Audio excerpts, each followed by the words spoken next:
I've read this one before, but I'm reading it again anyway. John Dillinger marches on. Sometimes I write about the 30s because they were a good training ground. People learned to live with adversity as a common, everyday thing. When trouble came, they adjusted and made the next move, and if there wasn't one, they often created one. And the people who had jobs did them with artistry. A garage mechanic could fix your car. Doctors made house calls. Cab drivers not only knew every street in town, but they were also versed in philosophy. Pharmacists would walk up to you in drugstores and ask you what you needed. The ushers in movie houses were more handsome than the movie stars. People made their own clothes, repaired their own shoes.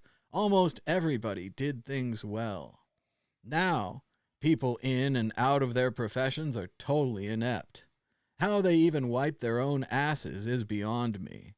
And when adversity arrives, they are dismayed.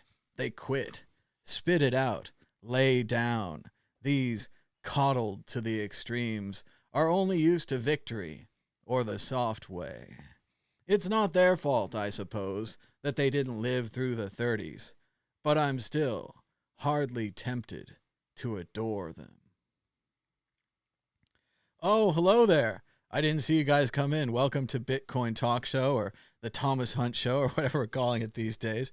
That was a little Charles Bukowski from War All the Time, Poems 1981 through 84. We're also joined by Dan Eve. How's it going, Dan? It's going pretty good. I think, when I think about how some people have got it in tiny places, I'm pretty lucky, just sort of chilling and being able to go around the house and the garden and stuff. So, yeah, I can't really moan. We are pretty lucky. We are at home, but I'm at home most of the time anyway. And I have plenty of books and movies and things to watch. They're always developing new stuff on streaming shows. Let's check in on the price of Bitcoin. The price of Bitcoin is up 1.83% in the last 24 hours, with a last of 7,199, a high of 7,284, and a low of $7,030. Volume 5,158 Bitcoins traded, still leaning towards margin longs with 66% of the market going that way, and the halving is scheduled for May 9th, just a little bit before my birthday. 3,430 blocks away. So it's going good there, right, Dan? Doing all right. Yeah, there's mining's back up to just shy of 120 exahash. So I think, and that's the all-time high was like what 100 and something like 123. So I think that mining power's pretty much at full throttle. Well, you got to figure they're trying to get those last large rewards, right? They're trying to get the last 12.5s on the market before it goes down to 6.25. So it is a battle for the scraps of the last remaining large Bitcoin rewards. Looks like we're joined by Norm in the chat. Say hi to Norm. Norm says, "You're back. 1 a.m. to 3 a.m. wasn't the same without you." Looks like Norm has some trouble sleeping. I think he's in the South Korean time zone over there, so quite a different time. Also want to say hi to everyone else in the chat. We have about 5 people watching us. Thanks for joining us. Be sure to give us a thumbs up and a share so that more people know about this show. I know we've been putting out a lot of shows this week, and it may seem confusing, but there's a plan to all of that. I think it's going to work out in the end for the network. I don't know if you're going to like it, but for the network, having a lot of smaller shows with more keywords in the title, I think is going to bring in more random viewers, more new Bitcoiners, a chance once again to teach everybody about wallets and about cold storage and about trading. And just we're going to go through all of that again with new people. So for the old people, might not be that fun, but for the new people, it's going to be great. Also, I wanted to say, I was critical of myself reading articles during the Bitcoin group, and that was too much. It was too sarcastic. Reading articles is fine. There's lots of occasions where people are like working outside, or they're running, or they're cleaning their house, or they're listening in the background, or they don't like reading, or they're not good at reading, or they're blind, or they like the audio performance where someone would prefer an audio version of an article. So I was short-sighted and just being quippy to say that reading articles is not worth it or listening to articles is stupid. So it's not challenging. And I think that's something I wanted to talk about today, about what you do with your life, and if you find it challenging, or if you find it like doing something that's, more normal is still satisfying because people like it. So it's one of those things where I do like a challenge, and certainly reading articles, it's a challenge. Like, you have to try to say it perfectly. I know I screw up people's names all the time. I know I screw up words all the time. I'm trying to practice those words. So in those ways, it's a challenge, and I'm trying to improve it. And I want people to enjoy the readings, and I want to keep doing it. So that's a lot of challenge in there. But it's not a challenge like other things that are new. But that's mainly what I was saying there, talking about that. So looks like Mrs. Sheffield. When I play Go ahead, Dan. Sorry, go ahead. I was going to say when I play computer games, I like to put them on easy, just because I think I like playing the game, but I want to just make my way through it and get it kind of done and enjoy it, rather than having to redo levels. But in everything else, I like a challenge. I won't pick the easiest way to sort of take the garbage out. I'll try and do it like a balancing act or something. Got to make it interesting. I feel like the easy way would have been, teaching school, and every year we do the Roman Empire, and every year, maybe you get better at your lecture on the Roman Empire, but it's kind of like the same thing every year. It's very unlikely there's going to be large changes in Roman history, or, English, or whatever you're teaching, or, Scarlet Letter or whatever. It's kind of the same Scarlet Letter. Maybe the kids are interesting. Maybe the discussion's interesting. And that's what I think we hope for here, is that, you guys will be interesting, and we'll be interesting. We'll be interesting together, and that we can reach that higher level of, unintended consequences, of unplanned ideas, of, unknown unknowns, as Donald Rumsfeld said so long ago. So that's a little more fun. That's a little more challenging. And that's why we still have this show. Saturday and Sunday is still open. Again, I'm still stuck at home like everybody else, and I pretty much stay at home anyway. So I figured, we got to do International Book Day, and we got to do Big Book Day. So we got to keep the Thomas Hunt Show, even if it pisses lots of people off, which is not really what we're intending to do. But politics is what it is these days. Politics is a mess and a nightmare. And just talking about it at all sparks all kinds of fires and things. But what can we do? We have to talk about it, right, Dan? Oh, yeah. Let's see what else we're talking about this morning. On the World Crypto Network, we covered some Bitcoin stories. That's right. We talked about coin market cap. Dan, did you get a look at this? Ethereum up 7%, Ripple up 3%, Tether down 1/3 of a point, Bitcoin Cash up about 2.5%, Bitcoin SV up 2.25%, Litecoin up 3%, Binance up almost 5%, EOS up 3.5%, Tezos up a massive 8.85%. Rounding out the top 10 altcoins. Dan, what do you think of the altcoins today? Well, I think I do have a few little mini bags in there, so I'm quite happy. What is sad though is that a friend of mine I haven't seen since literally secondary school, so about when I was about 16, 17, so it's like 20 years ago now. Eesh. And he said, "Oh, I saw that on PlayStation that you've changed your name. You've said crypto. You're into Bitcoin and stuff." And I was like, "Yeah." And sadly, it turns out that he put all his money in Ripple at the top. So that's sad. But I'm happy to see Ripple go up slightly for him. The problem with a lot of these, I think it's going to be with these prices going up, is that they're going up off of bottoms. They're off of horrible bottoms where I don't know where he got Ripple. Maybe 30 cents, maybe $3. But if it goes from, like right here, what's Ripple? Oh, it's 19 cents. So if Ripple goes from 15 cents to 19 cents, it's a fantastic rise. But if you got it at $3, you're still heartbroken. So yeah, it's a tough one. Didn't it peak at like $3.80 or something? It was incredible. I remember when it was pennies, and then somehow I blinked and it was $3 or $2 or something insane, and the Ripple people were very happy. And then I blinked again, and it's back to 19 cents. So I don't know. Savage. Just got to keep an eye on this stuff, I guess. I think the top on Ripple, I want to say $2. 3 might be too high, but just generally, it was just orders magnitude higher than it was. But of course, everything was that way. Everything was crazy high. It's not. It Not just was. Ripple. It was over $3.20. It was over 320. Okay, well there you go. Yeah, That's it a was. freaking Hang on a heartbreak. sec. But I'm yeah, I never had closing any in to on the begin price. with. But yeah, Ripple. $3.36 I have on CoinMarketCap. Wow, they're saying 3.8 was the top.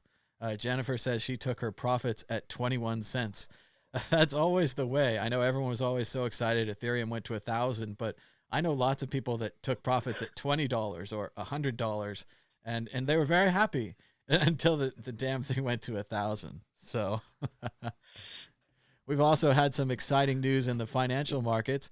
Flagship Renaissance funds dabbles with Bitcoin. Medallion has entered the world of cryptocurrency trading, and these words and names don't really mean anything to me. But this is the Financial Times. So whenever Bitcoin is mentioned in the FT, it's always great news and good for Bitcoin.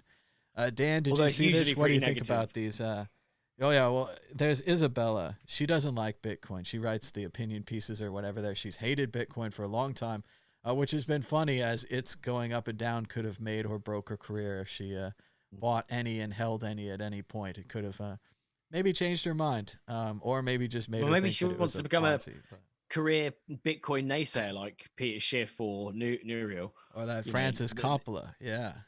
Or Francis Coppola, yeah. Although she says, I follow her on Twitter, she does say some pretty logical things, but just not about Bitcoin. She doesn't like Bitcoin. It breaks down. They have a gap. They can't talk about it. But as we can see, this gap is now getting filled by Renaissance Funds, who is now going to be dabbling and investing in Bitcoin. We also read an article from Cointelegraph about crypto scams on the rise and Plus token. And a lot of people were talking during the big crash and before it that it could have just been Plus token, who apparently raised $2.9 heartbreaking billion. That's billion with a B in the scam. And they were cashing out. And I know at the time we quoted the CoinDesk article, and CoinDesk seemed to quote Chain Analysis. Well, now Chain Analysis is saying the exact opposite thing, saying that it was not the Plus token being sold that crashed out Bitcoin. It was the coronavirus. It was the risk off. Everyone getting out of all the markets at the same time, which again, everyone's like, oh, Bitcoin is supposed to be strong against this. Well, Bitcoin is supposed to be strong against hyperinflation. Bitcoin has a limited number of units, and that limited number is getting smaller as we see with the halvening. Whereas on the other side, the Federal Reserve, the United States Central Bank, there is an infinite amount of cash at the Federal Reserve. There's an infinite amount of cash at the Federal Reserve. So in the after crash, not the risk off, but in the hyperinflation possible crash of the future, Bitcoin could do very well. That's kind of what it's designed for. In this sudden everything in the market crashes, everyone and their brother is selling to cover their short sales that failed or their longs that failed. Everyone has a reason to sell, or they're just afraid, just fear. Bitcoin didn't do well against that, but neither did anything else, except maybe gold. Maybe gold held its strength. Maybe gold is too hard to get on the exchanges. You have to load it into that box. You have to ship it. It's very heavy. It takes a long time. It hurts the postman's back, like carrying all that gold.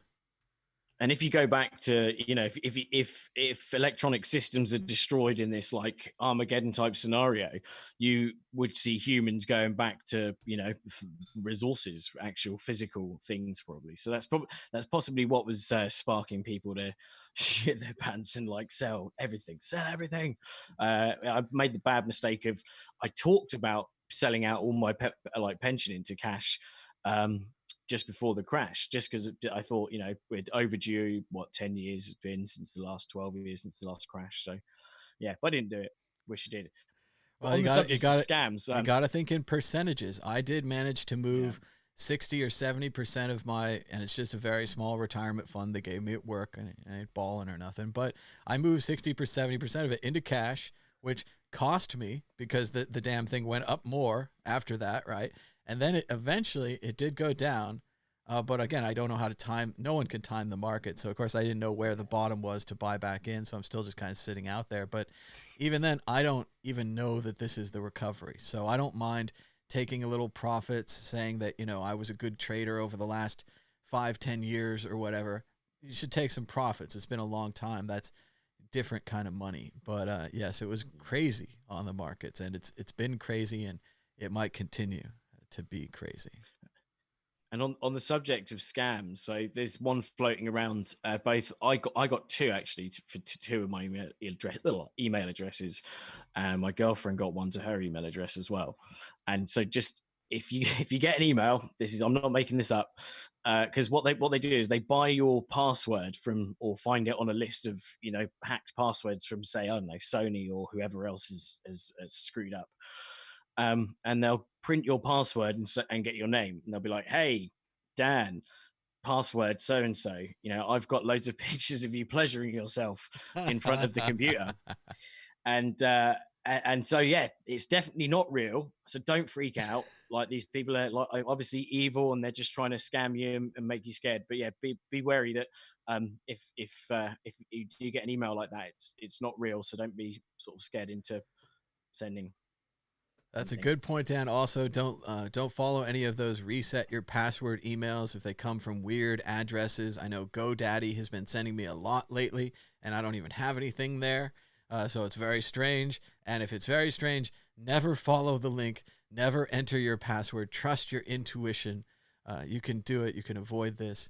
And like Dan was saying earlier, though, my favorite movie last year is based on a similar plot to that. It's called Long Shot, with Seth Rogen and Charlize Theron. And I don't know, but I just love this movie. It's a good film. Seth Rogen's cool. Like a big idiot, and he's kind of he's a journalist and stuff. He's kind of a weirdo. And then Charlize Theron is Secretary of State. So she's just very prim and proper, and of course, supermodel, beautiful. And it's a romantic comedy, so you know what's going to happen. But it's fun, and it involves blackmail, and like Dan was saying, scary emails and so on and so forth. But you have to see the movie. I don't want to ruin too much of it. Let's go. Also, let's go to our third article. We got to keep moving. Go ahead, Dan. What you got? Back to you. Just very quickly, the opposite happened today. The opposite of a scam happened. A reverse scam happened. I was just saying to Tom, like a few minutes before the show, in Commerce Block's Telegram, someone posted they needed help getting their Ethereum tokens out, and they put their private key. And unfortunately, looks like that they've lost their funds. So never post your private key anywhere. Never post your private key. That's like a race to see who's going to get that. And at some point, you kind of hope maybe a good Samaritan will get it and give it back to the guy. But you cannot count on that. If you post your private key into a public chat with 30 people or whatever it is, even with 5 people, somebody's going to snag those keys, and it's not going to go well. I would just want to thank the 12 or so viewers that we have on YouTube. We had 2 or 3 on Facebook too. Give us a thumbs up and a share. If you haven't already, please subscribe down below. We have about 40% unsubscribed. So I'm looking at you, and all you have to do is subscribe and hit the bell for notifications. Thanks to Martin in the chat, giving us a $5 donation and welcoming us back. We did kind of switch to doing more kind of Bitcoin news shows during the week. I do have a plan to eventually live stream all of those shows. That's why I kind of made them small. They're kind of modular. They're like pieces that fit into my CNN live stream puzzle that I've always wanted. And thanks to Open Broadcaster and a little graphical work, thanks to Crypto Graffiti, of course, for the artwork, and Kraken, who owns the artwork. But we were able to put together all these graphics and all this fun. So we're having a whole CNN type fun thing going on. But I know you guys are here for Tiger King. I don't want to make it seem like we're not going to discuss Tiger King. We're certainly moving towards a vital and valuable, large discussion with Tiger King. We also talked this morning about Bitcoin price pumps following the U.S. Fed QE money printing, and that every time the Fed prints money, it seems like the price of Bitcoin skyrockets. There is an infinite amount of cash at the Federal Reserve. So obviously we know why this is. We've known about this for a while, but it's neat to see it codified into an article that this is why the price of Bitcoin is going up. Well, did you see the tweet from Brian Armstrong that from Coinbase? He pointed out that there's been a spike of deposits of $1,200 since they since they got the stimulus check, there was a massive spike of loads of people obviously just buying Bitcoin with it. I saw that, and I know all the libertarians are very excited that everyone should spend their $1,200 check from the government on Bitcoin, but back here in reality, a lot of normal people have rent to pay. And I don't think that it's a good idea for them to, not pay their rent or to not pay their credit card bills, even though we do have this strange opportunity they're giving us where, oh, we'll put off the bills till next month. Oh, we'll put off the bills till next month. Next month is going to come. You're going to need some money. I guess you could put some of it into Bitcoin. If you're in a better financial situation, sure, it's easy for you to just shrug your shoulders and put it into Bitcoin. You probably think it's kind of fun too. But yeah, for normal people, they're going to have to spend that money on bills and crisis items like food and so on and so forth. So it's a little flippant just to joke that we could all then invest. We can't all. And I guess if you're a gambler and you're thinking, hey, I'll gamble this month, I'll make money next month, I mean, I guess it'd be all right. But that's a heck of a way to gamble with the family's food money. So, but if everyone did it, in synchronicity, then the price would pump, and they would be able to immediately sell out for a bit more, and then get a 10% more resources with their money. Like, that's not financial advice. Don't do it. Don't squander your. I mean, spend it on Bitcoin if you want, but don't. Make sure you can eat. It's not advice. If only the government had converted the money into Bitcoin and given it directly to the people in Bitcoin, causing the price of Bitcoin to rise. By the time the people would have gotten their stimulus checks, there would have been more there. And the international fervor of people getting into Bitcoin after the president suggests it and the U.S. government uses it to send the money out in a cheaper, easier way than checks or direct deposit. That would have been great, but that hasn't happened yet. Maybe next time. For now, we just know that there's a definite correlation, 2013, 2017, and now we're watching for 2020. When they print lots of money, the price of Bitcoin goes up. Now we're moving on to Tiger King, the star of the show today and the star of a lot of people's show. And again, this is a lighter topic than we usually do, so it's okay if you're not into it. But if you're into Tiger King, I think we're going to have fun. We're going to take your phone calls, and we're going to talk to the chat. And we're going to get everybody's opinion. Now, as we know, spoilers ahead. Hopefully by now you've watched the Netflix documentary Tiger King. If you haven't, you're way behind. You need to pause this show, go watch it, and then come back and watch this show. We don't want to ruin your fun, but we're definitely going to be talking about behind-the-scenes things and what happens on the documentary, which could make it less fun for you. Part of the fun thing about this documentary is that every character, there's just more detail. And at the end of each episode, they give you some kind of a story that just blows your mind. So I don't want you to lose your chance at having your mind blown. Mainly what we're going to talk about here is the Tiger King After episode hosted by Joel McHale from Community and Talk Soup. As it says here, it snared more than 5 billion streaming minutes, according to Nielsen ratings. An incredibly popular show, just really breaking the mold. It had interviews with all of these people, and I think we're just going to go step by step and talk about them. Dan, what do you think about Tiger King? Did you watch the Joel McHale special? How introduce your love for the Tiger King or your dislike for the Tiger King to the people? So. Yeah, I watched the interview. Is that the interviews with the guy from Community? Yep, the guy from Community, the brand new shows. Even Norm hasn't seen it. Mrs. Sheffield's going to have to pause it and come back. I can't believe Norm's not up to date. This was on Netflix, baby. It's right there. There's a Louis Theroux as well. I haven't seen that. You keep saying that, but I don't know who that is. You don't know who Louis Tell Theroux people who is? he is. He's British this hilarious documentary dude, and wibble wobble. I've got to sort that camera up. Yeah, he does these amazing documentaries on. He's done the extreme sort of what they call the Westboro Baptist Church. He did Jimmy Savile. He's done all sorts of crazy sort of interviews. But yeah, he's done one with Tiger King as well. Oh, excellent. We will have to check that out. That sounds cool. Yeah, I must say the last couple of episodes, I was all Team Joe. But when I heard about the stuff like the pits of like tiger and big cat sort of skulls, I thought, yeah, that's a bit hardcore. It sounds like he was a bit of a bastard, to be fair, but he is a funny guy. You know, on the surface, it's a great like documentary. You couldn't see any of the twists and turns. You know, anything that was coming. It's just been savage, like all the way through.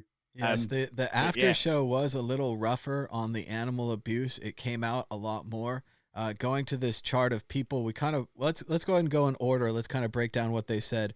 But we will get to, I think that the last guy there, who turns out to be not from Hard Copy, but he was from Inside Edition, I want to say, but a classic TV tabloid type character there at the end. But let's start out with the first guy here, the guy with the long blonde hair out of Def Leppard, could have been in Led Zeppelin, but they wouldn't let him in.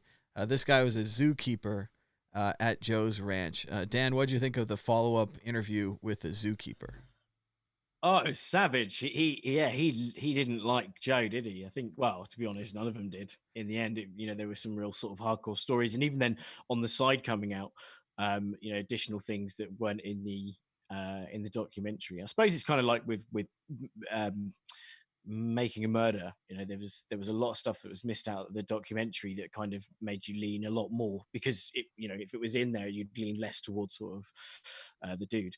But no, I think he just ripped him apart, didn't he? He didn't like working for him. This guy was a zookeeper, and one of the things he said in the after documentary is that the animals trusted him, and he kind of led the animals to Joe, and then Joe murdered the animals. There's a lot of talk about whether the animals were old, whether they had to be euthanized, or whether the animals were just, in their prime.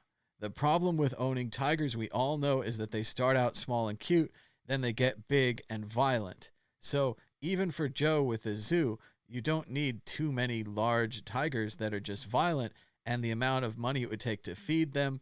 We know in the show, Joe was using expired food from Walmart in a big truck to feed not only his staff, but also the tigers. So how many of these tigers can he support? How much money does he have to?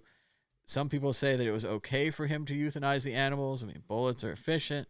Other people are saying, and as we got to in this documentary, some people were accusing Joe of killing randomly without reason, that he didn't like the animal or he was showing off. A lot of the videos of Joe, he clearly has a sidearm strapped to his leg. Part of that is responsibility. He's running a zoo. Some kid was getting eaten. I guess you'd have to shoot the alligator or whatever. But another part of that seems like showing off. Seems like this kind of cocky, I can kill all the animals, I'm the king of the world thing, which is not a good look, not good for the animals, and probably what the zookeeper was mad about is the separation of attitude. The zookeeper talked about his experience with the animals, the closeness, the looking in the eyes, the other kind of things, and just he had a very emotional thing. And it's interesting to say he's still working at the zoo. He's still working at the zoo under Jeff. This was another one of the guys where Joe had kind of picked all these down on his luck guys and gals to work at the zoo, so they had nowhere else to go. But on the same time, these people had a lot of responsibility. They're in charge of big cats. Some of them, I think the zookeeper, rose to this responsibility, took their job very serious, regardless of training or qualifications. They showed up and were serious about the best things for the cats. So I think that was good. So I think the zookeeper is an all right guy. I think he comes out good in the post documentary. He comes out good in the normal documentary. It was in the normal thing. It was a bit of a shift to see him go like kind of full hate on Joe. He did that interview outside of the courtroom where he really buried him in the public eye. And he did a similar interview, I assume, in the courtroom where he buried him in the court. Dan, what do you think? Was that a surprise? Like, because there wasn't so much animal abuse in the documentary until the very end. They kind of let it be silly and fun, and then I think they let out, the cat out of the bag. Bad pun. Womp, womp, womp. I don't have one of those soundboard things. Yeah, so I think it seemed like there was a bit of a, that they were trying to hinge onto that attempted murder charge, or the murder conspiracy to murder charge, and then if I was to compare it, it's almost like, wasn't it Al Capone Like they meant to get him for all these badass crimes, and then ended up getting him on like something else completely. Tax evasion. Yeah. Yes. So they, I think that they wanted to take him down, and there was anything that they could grab hold of. But certainly the guy with no legs, I can't remember his name now. Bloody hell. John Reinke. Yeah, that's it. Reinke. John Reinke. Or he basically ripped. He was like the most kind of, well, as Norman saying, the most trustworthy, the one that was also kind of standing by Joe's side on quite a lot of it, I think. And it still seemed like he was supporting Joe. I thought. You don't think that this guy here, moving on to this guy here, kind of the handyman of the zoo, like Dan said, again, a very bizarre story from the documentary. Spoilers, obviously. Something very strange happened to this man's legs. They started to quote unquote go bad. I don't know what that means, but he had them both replaced with little stumps. This is a similar story as to happen to this this lady here, or actually, sorry. Okay, she identifies as a gentleman, so I'm going to go with this gentleman here. It's very complicated. In the movie, they referred to her as a lady. So we were introduced to her as a lady, but in reality, this person wants to be a gentleman.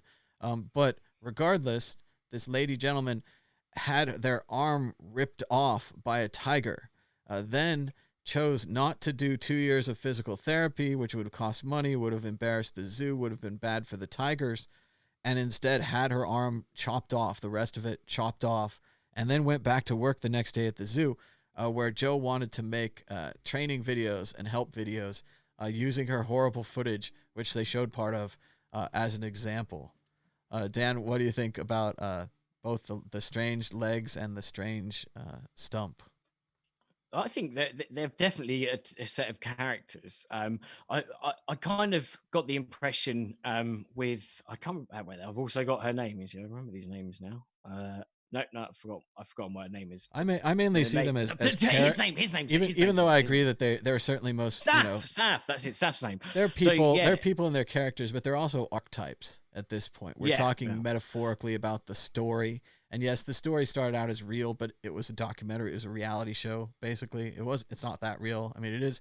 Parts of it are real, but yes, I think we're talking at a higher level. But yes, Saf, go ahead. Yes. So, there were people online when you're reading into it saying that they thought that Saf was kind of, but not bullied into it, but or kind of pushed into sort of lopping his arm off.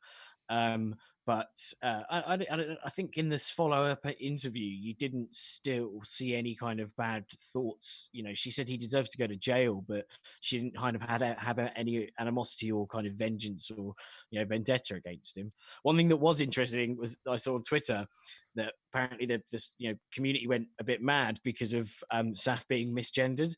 And Saf got interviewed on it and was like, "Oh, I don't care. It seems like people on the internet care for me," which I thought was quite funny. That was interesting to see, and it was interesting just that watching the documentary, you had no idea, and they certainly never asked him about it or whatever, and it was a little confusing. I was a little confused, certainly the dress and so forth that he chose to use, but no, very interesting character, and interesting to see that they still like Joe, that he still likes Joe. This guy mostly likes Joe. He feels sorry for him. This guy hates Joe, the zookeeper. And what about these people right here? I actually couldn't believe they got them for the follow-up documentary, but they got Jeff and Lauren. Jeff is kind of the godfather, gangsterous character who comes in and in a lot of ways takes the zoo away from Joe, uses his friend, the Handyman, who is also allegedly the hitman, to send Joe to prison, and ends up with his zoo. So he was very defensive in his interview. Dan, what did you think of Joe's new interview here? Jeff. Or Jeff. Sorry, Jeff and Joe. Jeff. Yeah, he's he obviously looked pretty bad in it, but I think he's the sort of guy that kind of seems like he'd be scrapping for any like sort of limelight. The hired Ferrari, that sort of stuff. A lot of it was a facade, so he'd probably appreciate any limelights he can get. He's actually recently been saying in the press that Joe had sex with some of the tigers and the lions, which is interesting. Hi-oh. And And also that he would. He also said that he would have sex with both of his both his husbands at the same time, so to avoid any jealousy. So he's definitely been. Jeff's been. He's been. Outside of all these documentaries, he's definitely trying to go to all the papers and get all the media attention he can. Now, I also heard that he was wanted in Las Vegas. That thing he did where he was sneaking cubs into hotels in suitcases to then have private tiger parties in the hotel rooms. They don't like that. They're still looking for him. I think they actually canceled the warrant because of the coronavirus. But yeah, it was a surprise to see Jeff appear on this show. He was very defiant. He said the documentary had framed him and that he wasn't a bad guy and all this kind of thing. And his girl kind of sat there next to him and smiled and agreed with it all. So that was a very interesting part of this post Tiger King documentary. But let's move on now to the man in the front row here, probably loved by this audience. Give us a thumbs up and a share. I can't believe more people aren't here because we're going to talk about a libertarian hero, right? This guy, during the Tiger King documentary, he came out as one of the best people, I thought. He seemed very together. He seemed to both understand that Joe needed to go down, but also understand that Joe was an idiot. And he was also a witness to the horrifying suicide of Travis.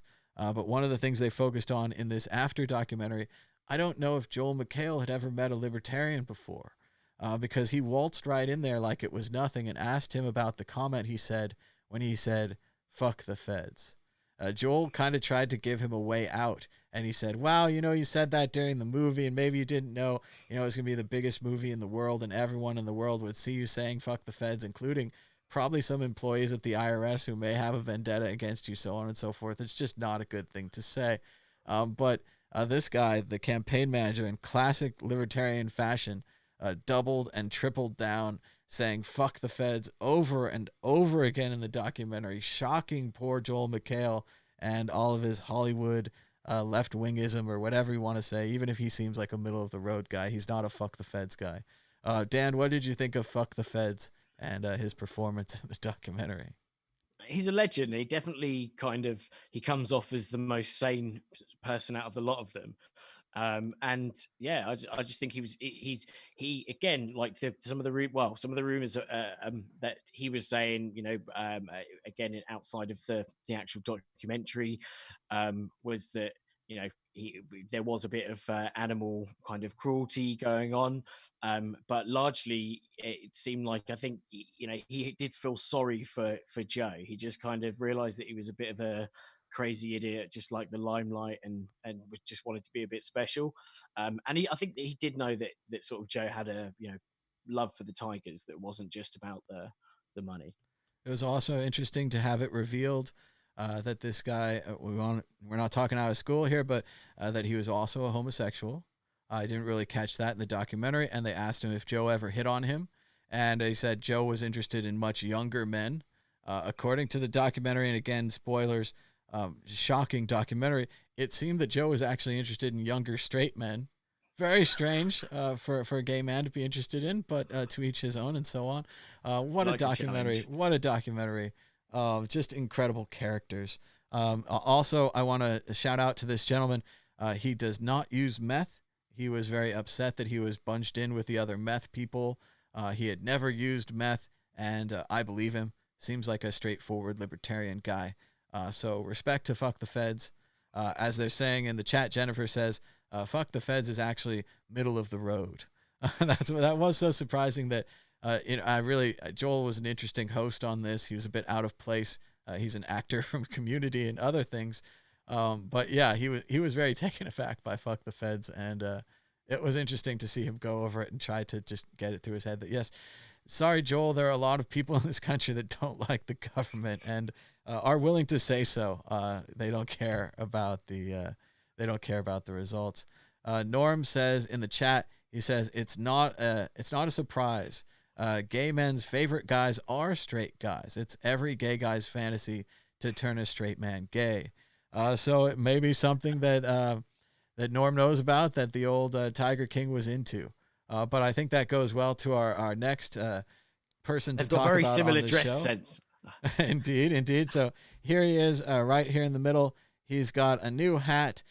He's unfortunately not smiling for this picture, but this is the man with new teeth. This was one of Joe's husbands on the show. And during the show, he appeared only shirtless with tattoos, which he said was a problem because it was quite cold. But he had said to Joel during the post interview that he wanted to show them off. He had a lot of tattoos and wanted to show them off. Also, he was upset that people were mad about the quality of his tattoo artist. He had a tattoo above his crotch. I want to say that it said, would it say property of Joe Exotic? Something like that, Dan? Something. It was a very... Yeah, I think it's something like that, yeah. Yeah, it was the kind of tattoo you want to get removed when you get a divorce or when you become straight again and run away with the secretary, as this character did. Again, just the most amazing documentary. That was his husband, Joseph Passage. Joseph Passage, yes, one of the first ones. And I hear that he was in a relationship for 18 years with Joseph's Passage. But anyway, he had the tattoo above his crotch covered up. And as you can see during the documentary, it didn't really cover it up. There were pieces of the words still there. It was even maybe readable. The guy says that more work was done. The tattoo was not finished. And I assume that they've better covered up property of Joe Exotic. But also we want to report on this guy that he had his teeth fixed. They look great. And while he did have problems with meth in the past, he's been clean for a long time. And he also wanted America to know that, and he was upset. A lot of the characters in this show were upset to be associated with meth, even though some of them had done it in the past. So, Dan, what else did you take from this interesting follow-up interview? I think James, the guy that ended up shopping everyone to the FBI, I think it was John Reich that called him a walking Chucky doll. I thought that was pretty funny. That was the large man on the jet ski who was friends with Jeff and who helped rat out Joe and may have led to the whole trial. A lot of this murder for hire seems based on Joe saying crazy things, which again, if you were going to say these crazy things, you'd think you'd be the least likely to do the murder for hire, the least likely to actually follow through with it. It's fine to say crazy things all the time as long as you don't follow through with it. And that's where Joe got into trouble, allegedly giving $3,000 to the Handyman for a $5,000 hit, which Doc in the show said hits cost hundreds of thousands of dollars. You got a very bad deal. And it turns out mainly he got framed for the hit. But yes, not a lot of people thought that Joe could have a successful hit or would really hurt Carol. Like, he just said it a lot. He was certainly obsessed with her and so on and so forth, but I'm not sure another highlight sticks well. Another highlight for me was when he was doing his campaign, Joe Exotic was, and he he had pictures of himself on condoms, and he was just handing him out to the crowds, like kids like sat there with Joe's face on a condom, and like mothers looking horrified. These are special water balloons. Yeah. Slimy. Yes, the Crazy. Joe for president. And it was also kind of revealed in this documentary, I don't know if they talked about it in the last one, there's a major possible campaign finance issue with the Joe for president campaign. It seems like the zoo, maybe even some of Jeff's money or what would have been Jeff's money, helped to finance that campaign, producing the condoms and the other advertisements. So I don't. That's all alleged. But 87,000, I think. It's one of those things when you've been put down for alleged murder and for tiger murder and for all this other stuff. When you're like, well, I guess the campaign finance violation doesn't really matter that much. But I suppose if you're a stickler for those kind of things, you're like, and you broke the campaign finance law. Damn you. So. But yeah, it was a nice follow-up interview with this gentleman in the middle here. Finally, on to the last interview we're going to talk about today. I think this is one of the most heartbreaking interviews in the piece. The Inside Edition guy, the classic newsman, the man who lost his first documentary because he didn't have backups and the place caught on fire, destroying all of the footage of what would have been, no doubt, an amazing and years earlier Joe Exotic reality show. He helped produce the Joe Exotic online TV stuff, all of that. And really, in this documentary, he came out as the one who hit you in the feels. He saw early animal abuse of Joe, and he didn't report it. And you could tell from the way the guy was talking, this was a major lifetime regret, that he felt bad that he violated his character, he violated his journalistic integrity. He got caught up in the story, probably the dollar signs in his eyes. He was going to be these Netflix guys just years earlier. He had found this maniac. He had filmed the maniac. He was right at the finish line of the documentary about the maniac. And I don't know when the first abuse occurred. It sounded like early in the process, but he put that abuse to the side and focused on his documentary, and he feels bad forever about it. Dan, what do you think of the Inside Edition journalists interview?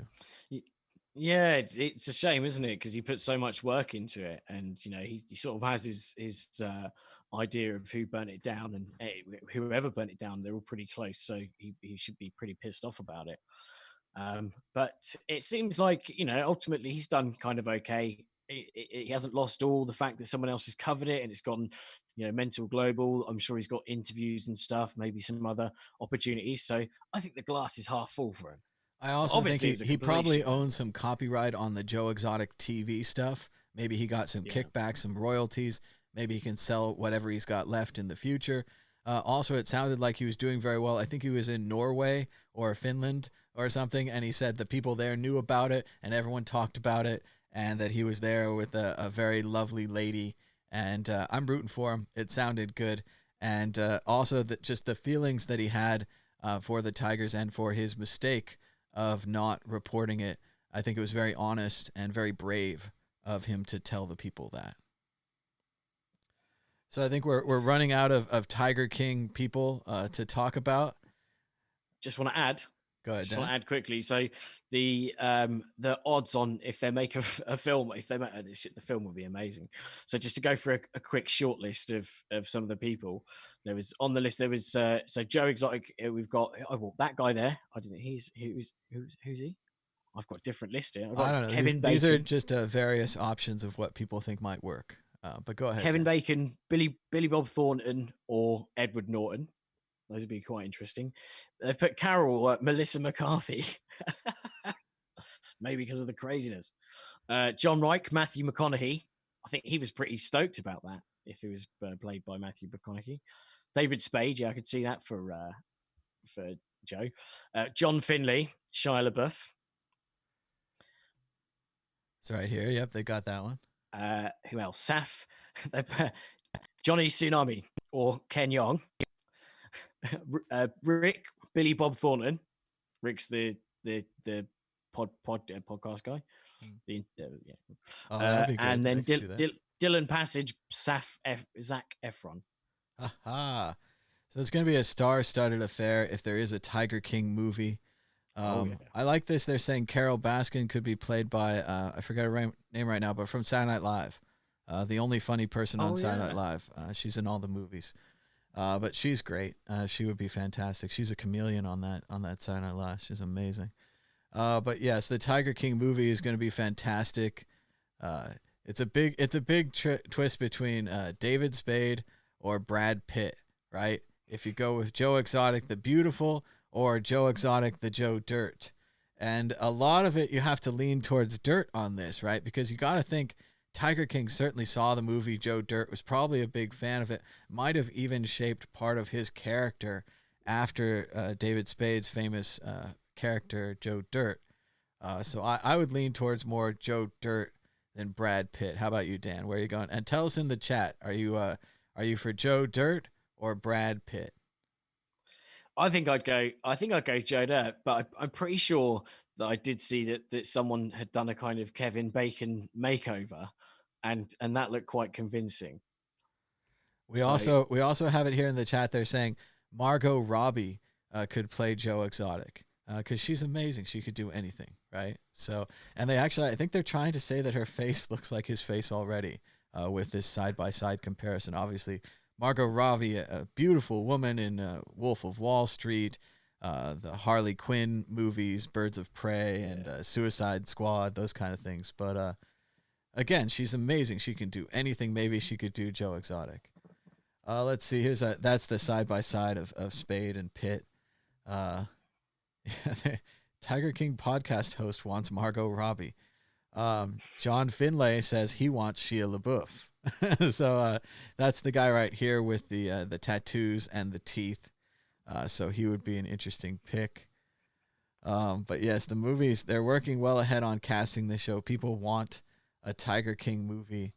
People are way into this documentary. I see people in the chat haven't watched it yet. It's never too late to watch Tiger King. Certainly, we warned you about spoilers many times at the beginning of this show. So, but it's a great documentary, even if you kind of know what's going to happen. In our last episode, we went through a more detailed breakdown of the entire show. So if you want to go back and watch that, it's a little while back, but it'll be there on the playlist too if you check the World Crypto Network. Let's see. We could try the news. Dan, do you want to bother with the news? All right, we'll look at some news. A bit of news. Okay, so last time on the news was a long time ago, April 12th. We talked about the Red Dawn emails, the scientists and the insiders who warned us about the coronavirus crisis, but who were ignored. And I read lots of these emails out loud. Maybe too much. So let's see. The bailout, the airline companies are going to fire all their employees, even though they got bailed out. So that's not great. Let's see. They want to test things on the blockchain. Wouldn't that be cool? 43 people fall ill at a Pentecostal church revival. 10 of them tested positive for the coronavirus. So stay out of the churches. Let's worship from home. Don't seem to be getting Lord any. doth not protect. Yeah, there seems to be no protection there. The World Health Organization says 70 coronavirus vaccines are in development globally, with 3 already being tested in human trials. So there's some positive news for you. There's that. Trump's supply chain task force, heavily influenced by Kushner, has been dubbed the children inside FEMA headquarters, according to NBC News. Task force leaders pushed aside the existing response teams. Instead, they first reached out to personal contacts. So just not a good look. You have nepotism kind of running the country, and the FEMA people themselves calling them the children. So that's not great. Shout out to Victoria. She's having a sale on her online book. You can get it on Amazon. It's called Truth Decay, How Bitcoin Fixes This. So check it out. You used to be able to get it for 99 pence. That's just under £1. So check that out. Shout out to Victoria. We talked about how other countries had success by declaring emergencies earlier, but Japan is having success that's failed. They're having to reclose schools and to re-lock down people. So keeping an eye on it. We talked about hydroxychloroquine. Looks like tests have been halted in Brazil after coronavirus patients taking a higher dose developed irregular heartbeats, increasing their risk of fatal arrhythmia. So in large doses, it doesn't sound like hydroxychloroquine is a good idea. Let's see, we're searching for viruses and treatments. Many drugs that we believed were fantastic ended up killing people. It is so hard to keep explaining that. So yes, drugs need to be tested. That's why we test them. They are tested drugs, so they're repurposed. Like that's the point, is that they've already been tested on humans, and so we know about the side effects. I think the only bit that's kind of less tested is the specific side effects in relation to COVID and how that treats the body. But they are they are tested drugs because they're just repurposed. Well, we should use them for what they're for, and then we'll see how it goes. The Pope is endorsing universal basic income. This isn't a big surprise, especially with this Pope. But this may be the time, he says, to consider a universal basic wage. Be a good solution. We've even heard Republicans are saying they might give the American people $2,000 a month. We don't know when or for how long, but that would be a more regular UBI instead of the $1,200 payment that they just randomly gave everyone. The president retweeted a post calling for the government's top infectious disease specialist to be fired after the doctor acknowledged that shutting down the country earlier could have saved lives. There's quite a lot of excitement as they were worried about Dr. Fauci being fired, as it says here, after he did most certainly crossed the president on one of the nightly shows, saying that, yes, we could have done more if we stopped early. So pretty obvious. Fauci was not fired, however, which was good. Senator Tom Tillis is trying to sue the Internet Archive and getting them to shut down their emergency library. Basically, during these trying times, the Internet Archive launched an emergency reading library because so many real-world libraries are closed and people don't have access to books. You could download lots of books and borrow them from the Internet Archive without restrictions. Usually they have restrictions on the books. Tom Tillis, senator, doesn't want people to read during the crisis, so he's attacking the Internet Archive. That's lousy. As Bill Kristol, this is a conservative, very conservative Bill Kristol. As evidence he wasn't behind the curve on the coronavirus, Trump likes to cite his end of January China ban.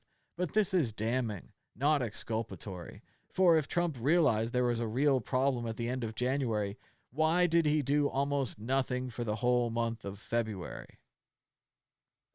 He played golf. He played golf. It wasn't nothing. He warned people that it was nothing. That helped too. But yes, no, they did do some other stuff because he made a cool video about it, where he's like,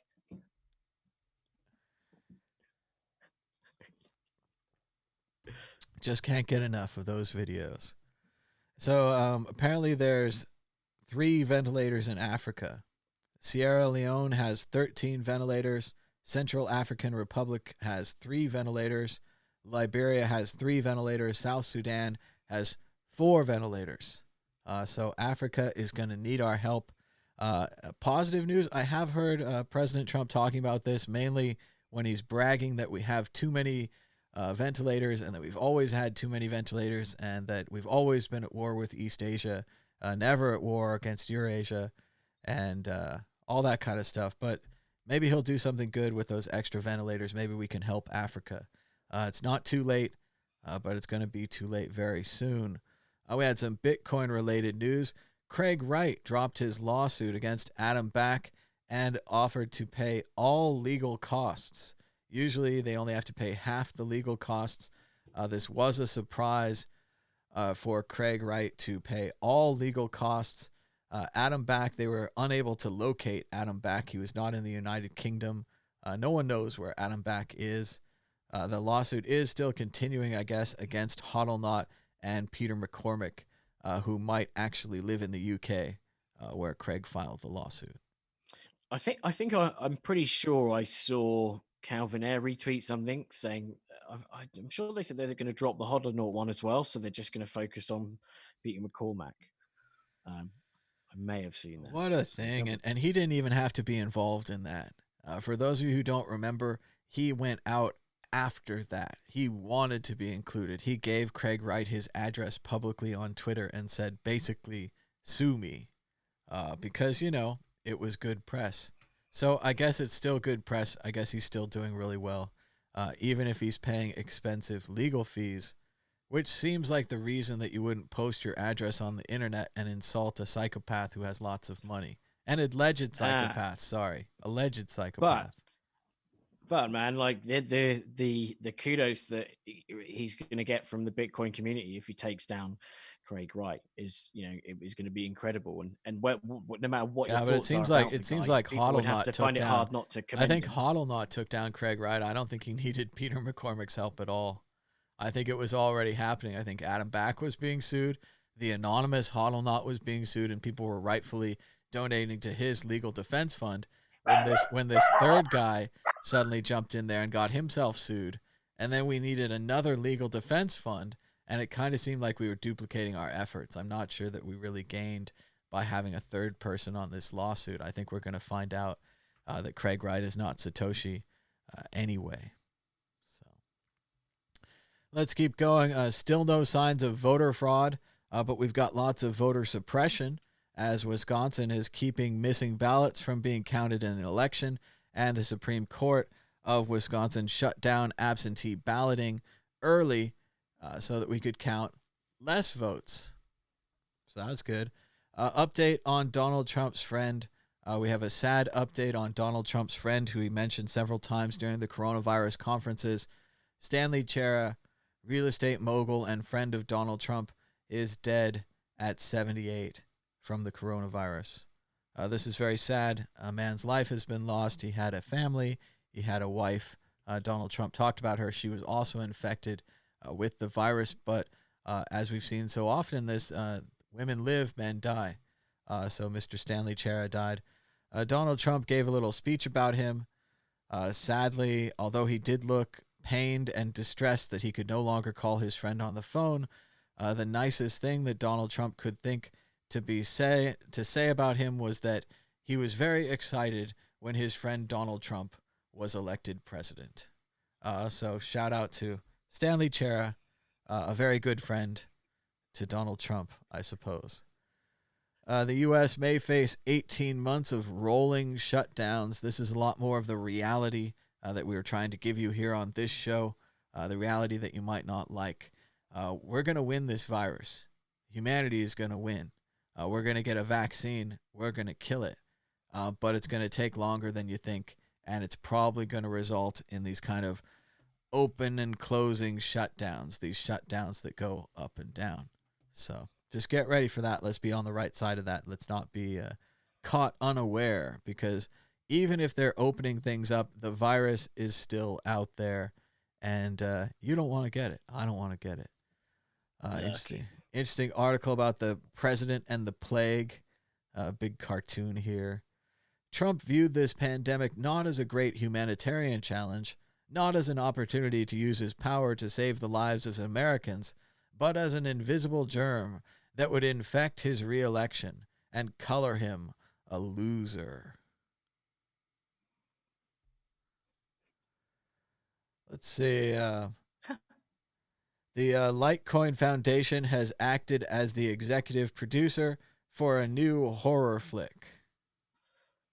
So, remember when you gave money to the Litecoin Foundation and they were supposed to do the good improvement of Litecoin, and instead they spend it on a UFC ad because all the UFC people are into Litecoin? Well, now they're producing a horror movie. So I don't know what they're doing over at the Litecoin Foundation, but we've got this classic gif from Hot Shots of Lloyd Bridges cleaning out his ears. So is the horror movie going to be about December 2017? It's going to be about the crash of Litecoin and the fact that no one uses Litecoin. It seems unlikely that the horror movie is not going to be Litecoin related at all. So wow. If they're making a horror movie, I think they should get my mum involved, because she phoned me in late December to tell me that she'd bought Litecoin at like $280 or something. So she's the one. She's the one they're making the film for. But yes, thanks to everyone for contributing to the Litecoin Foundation so they can produce more horror movies. The CEO of PayPal was on MSNBC, and I caught it. He was talking about the growth in digital payments and how great it was that they offer 3 to 4% on international remittance. I think you and I know Bitcoin can do better. But remember, in this market, Western Union is more like 10 to 12%.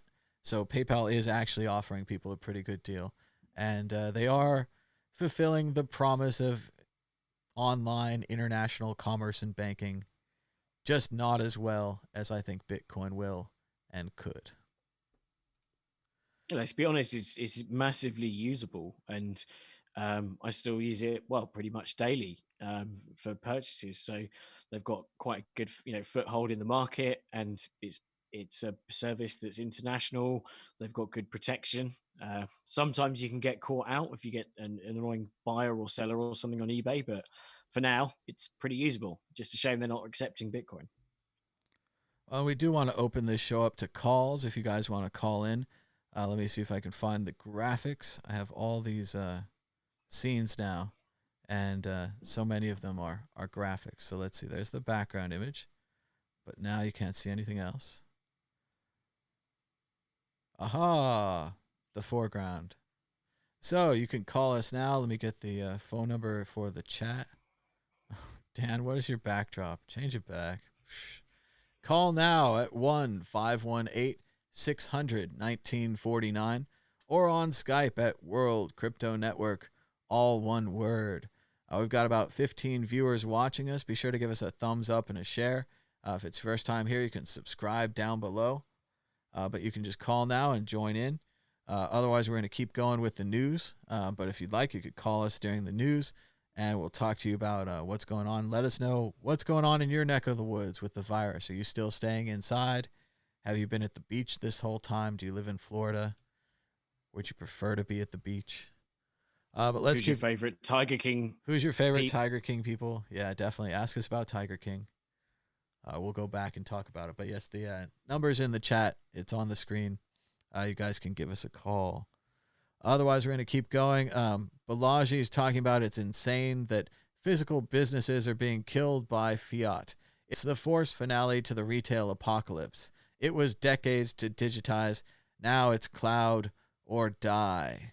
And they're saying that Walmart, Costco, and Target are being banned from selling non-essential items such as clothing and electronics in part of the U.S. I saw a similar story out of France where they'd actually shut down Amazon temporarily to begin to attempt to comply with the laws. Likely someone is going through the entire Amazon catalog right now and marking things whether or not they're essential. So yes, books and TVs and video games and other things are probably non-essential, yet these Amazon, Costco, other workers are risking their lives to get them out during the virus. One would think people would just have restraint and not order a bunch of garbage during the crisis, but we are stuck at home and we are consumers, so I imagine we ordered a lot of garbage. So yeah, you must have ordered stuff. Mainly food, not that many extra items, not to excess, but you do get bored, you have nothing to do, you are going to do some online shopping, I imagine. And Amazon, again, their stock is through the roof. That's what we really should have bought.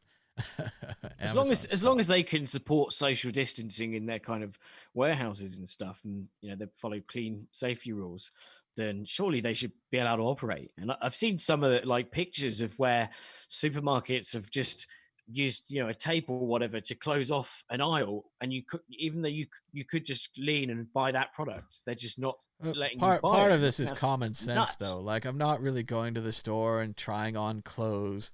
It's not really a normal time. I'm not thinking, hey, I could get a new jacket, or hey, I'd look great in that hat, or it's not really. It has kind of a flippancy to the reality that these people are staying open so you can get food.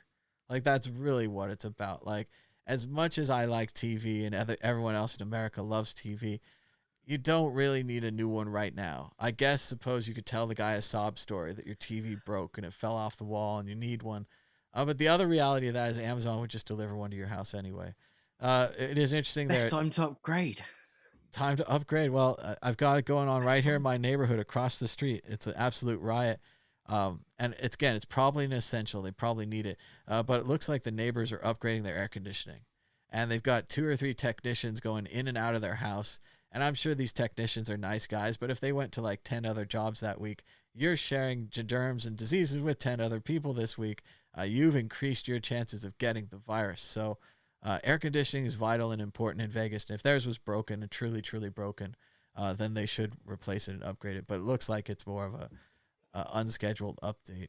So we had the other guys down the street. They were getting their cars detailed. A lot of people are not really taking this seriously. I hope you'll be reporting them to the authorities. Oh, of course. No. Again, libertarian rights, man. If they want to get all germy and sick, it's fine. But the problem is if they infest the whole neighborhood and then we all get sick. And if they go to the grocery store and they get the grocery store clerk sick, which is probably a possibility because they haven't stocked up because they don't plan anything. So, yeah, it's really the least among us. It's a chain that is only as strong as its weakest link. And that's true all the time, like not just during the pandemic. It's only during the pandemic that we can see it, that our blindness is removed. But everybody hopes to be blind again soon. We're hoping the Michael Jordan documentary will distract us.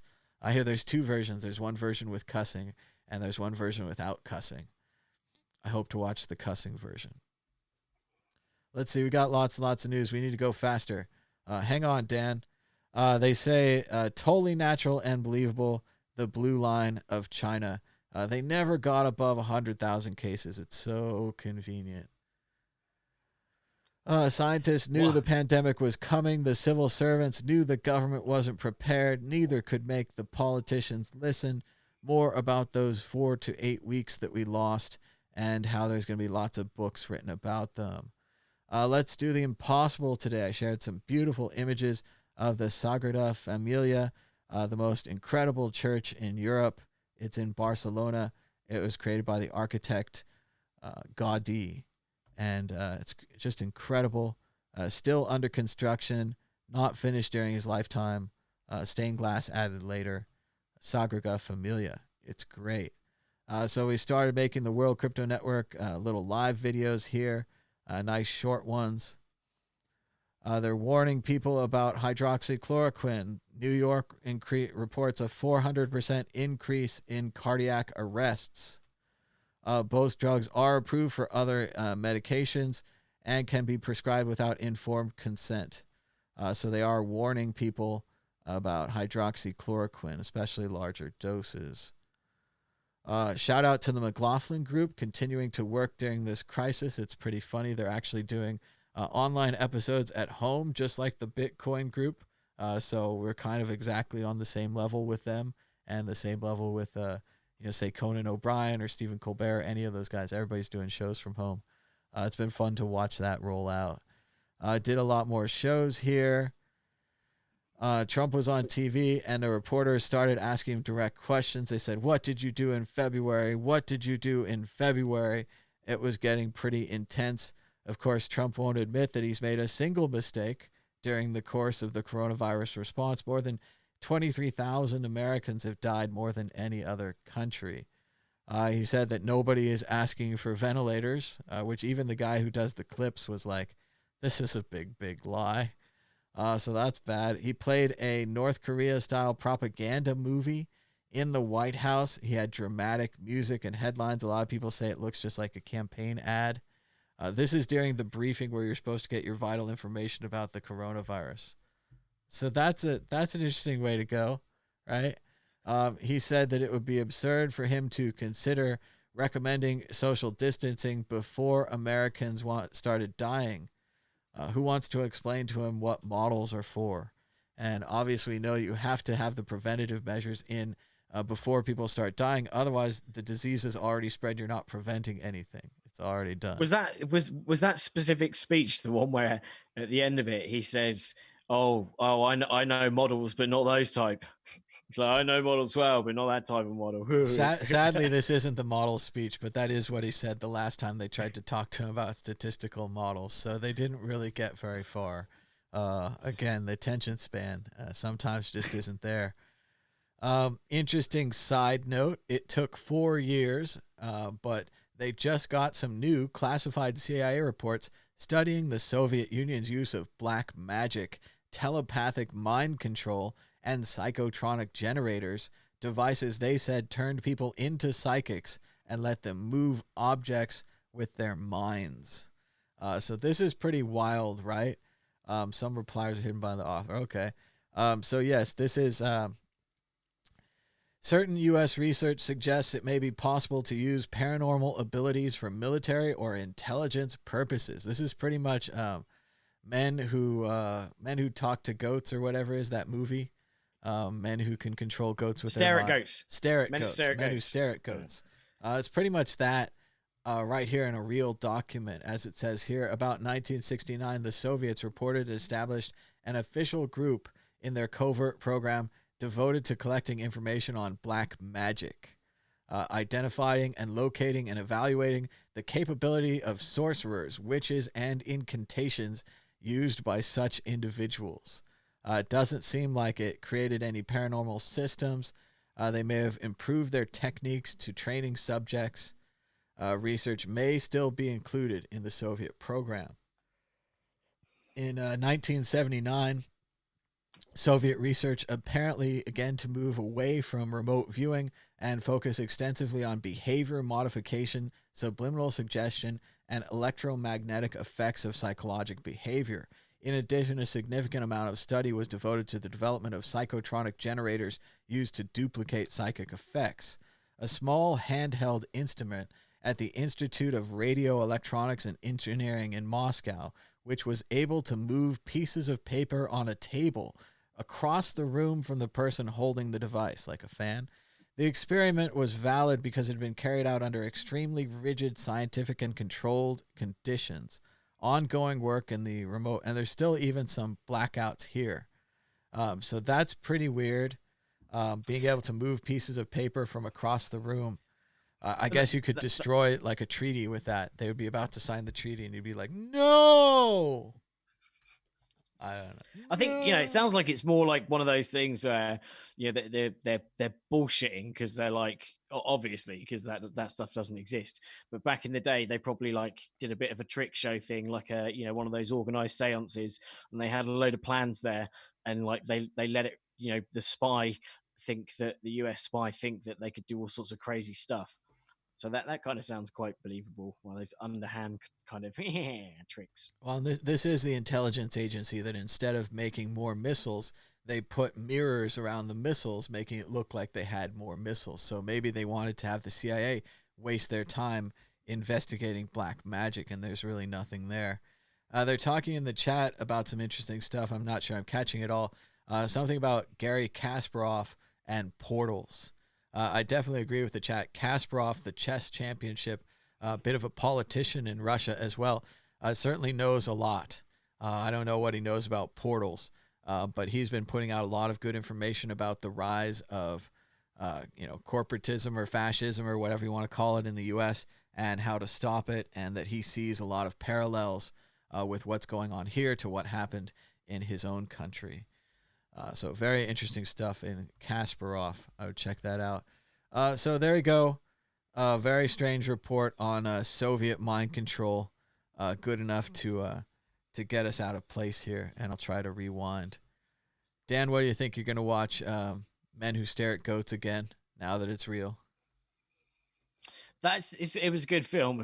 I can't remember much about it, but I do remember it being a good film. I remember it had Obi-Wan Kenobi. I think Obi-Wan Kenobi was in it. Oh, what the Ewan McGregor? Yep, Ewan McGregor. Oh,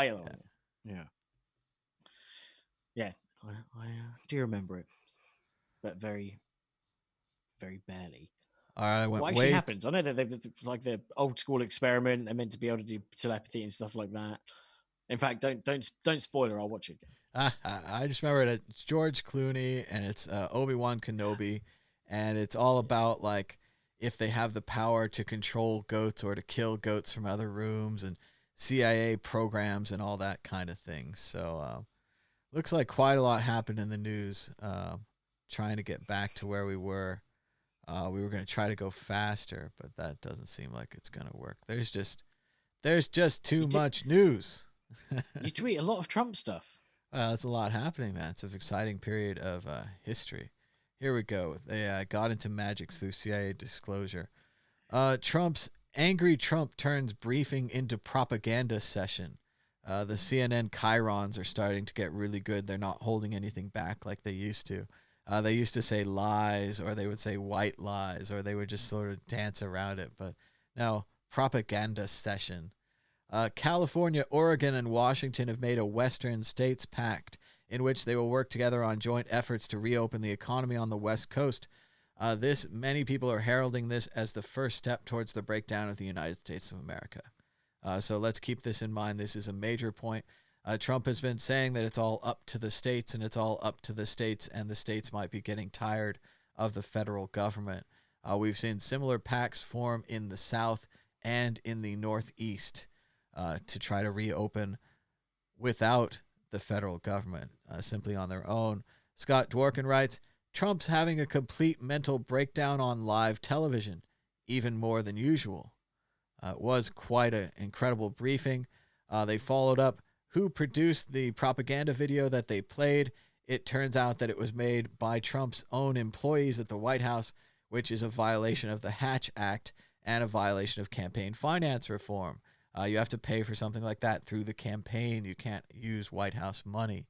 But just like Joe Exotic, this is, trying to catch Al Capone with tax evasion or whatever I was saying earlier. He did everything right. He's all powerful. He's having a complete and utter narcissistic breakdown. And then this lady gets up and starts asking him questions, and she won't take it. She asked him about what did you do in February. Let's go ahead and play the clip. Everyone loves a good Trump clip. Again, YouTube, this is fair use. This is news footage and commentary discussing the state of affairs in our world. The argument is that you bought yourself some time and you didn't use it to prepare hospitals. You didn't use it to ramp up testing. Right now, you're so disgraceful. It's so disgraceful the way you said it. Let me just listen. I just went over it.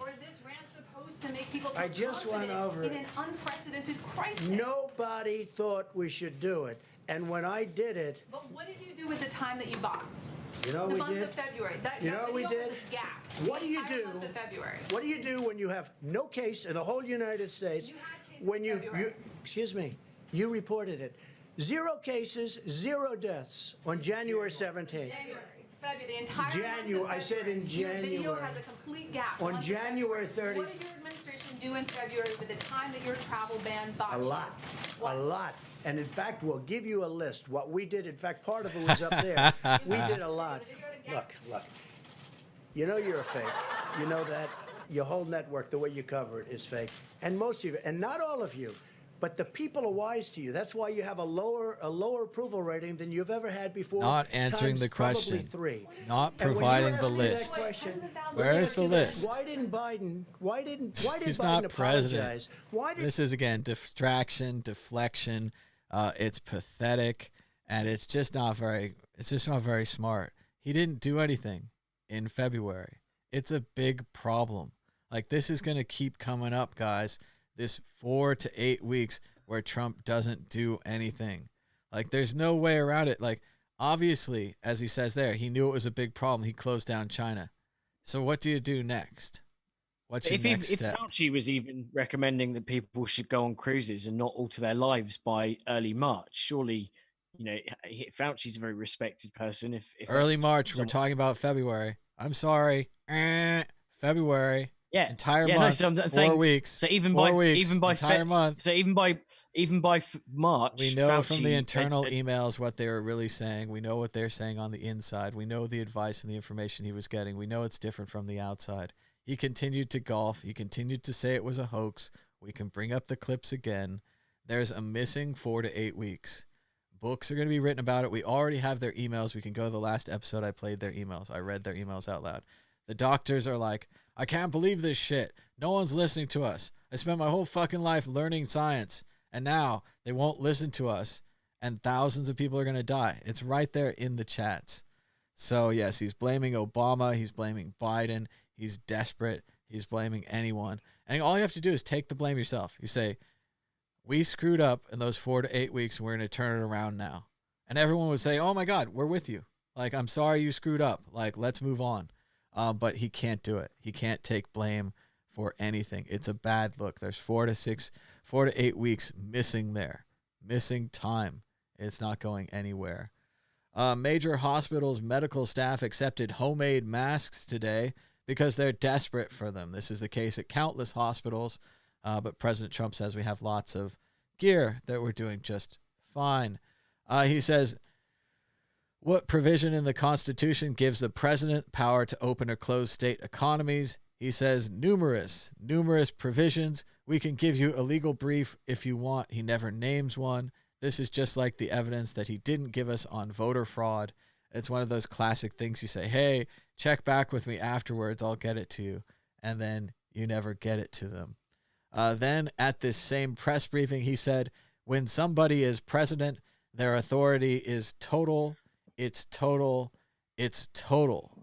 which is even further than Nixon. Nixon said, if the president does it, it's not illegal, which was quite a stretch in itself, saying that the president is above the law, but it's even further to claim total authority, as the president did on April 13th last week, saying that he will decide when the states open.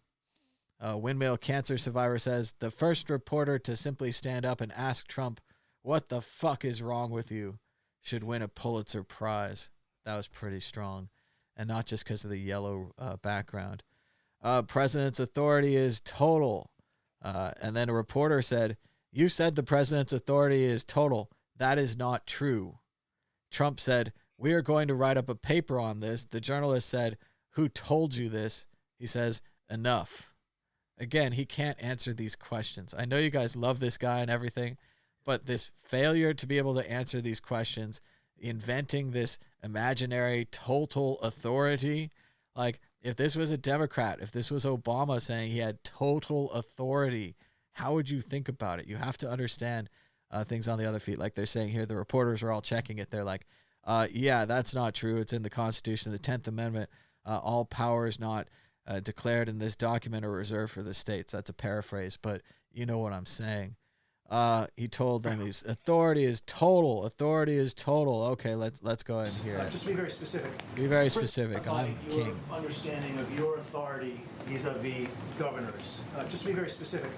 For instance, if a governor issued a stay-at-home order... When you say my authority, the president's authority, not mine, because it's not me. This is when somebody's the president of the United States, the authority is total. And that's the way it's got to be. Your authority is total. It's total. It's total. And the governors know that. Reporter can't even believe Now it. you have a couple of bands of excuse me. You have a couple... Could you rescind that order? King is talking. King is talking You have a couple here. of bands of Democrat governors, but they will agree to it. They will agree to it. But the authority of the President of the United States having to do with the subject we're talking about is total. Clarify your understanding of... Total authority. So actually he doesn't. He can't reopen the states. He can close the states as a protective order, but he can't force them to reopen. It's complicated.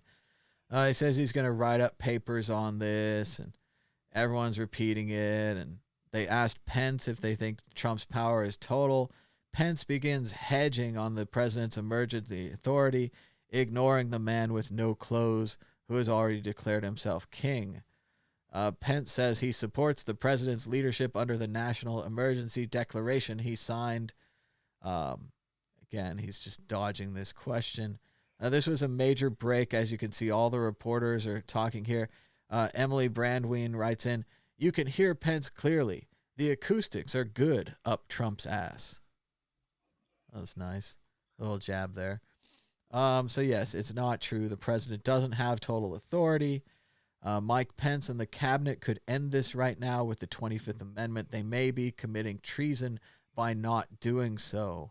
After the election, Pence and the other enablers, they might rot in solitary confinement alongside Trump for the rest of their lives. He yelled at the reporter, said it was enough when she questioned his total authority. Trump melts down in angry response to reports he ignored virus warnings. Those CNN those like prompts were hilarious.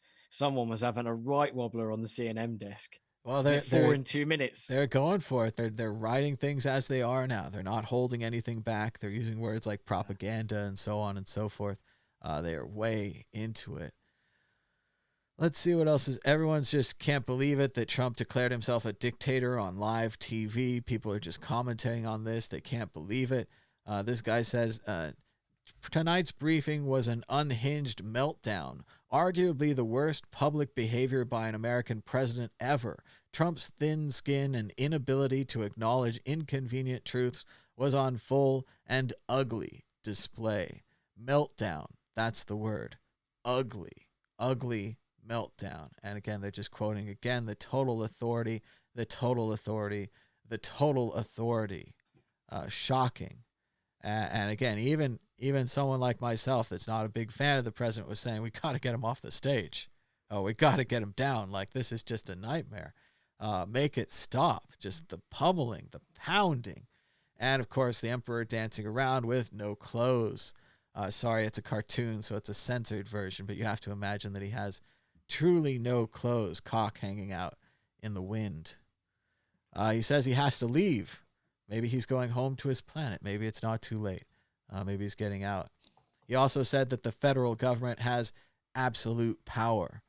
So much for your states and all of that nonsense. During the crisis, he said the states were on their own, but now that he wants to reopen them, he has absolute power. During the crisis, he said that he has no responsibility, but now he says he has absolute power. So it's pretty unlimited bizarre. power. It's Pretty strange. Biggest meltdown of a president of the United States I've ever seen in my career. I don't think a reasonable person could watch what we just saw over the last hour and conclude that the president is in control.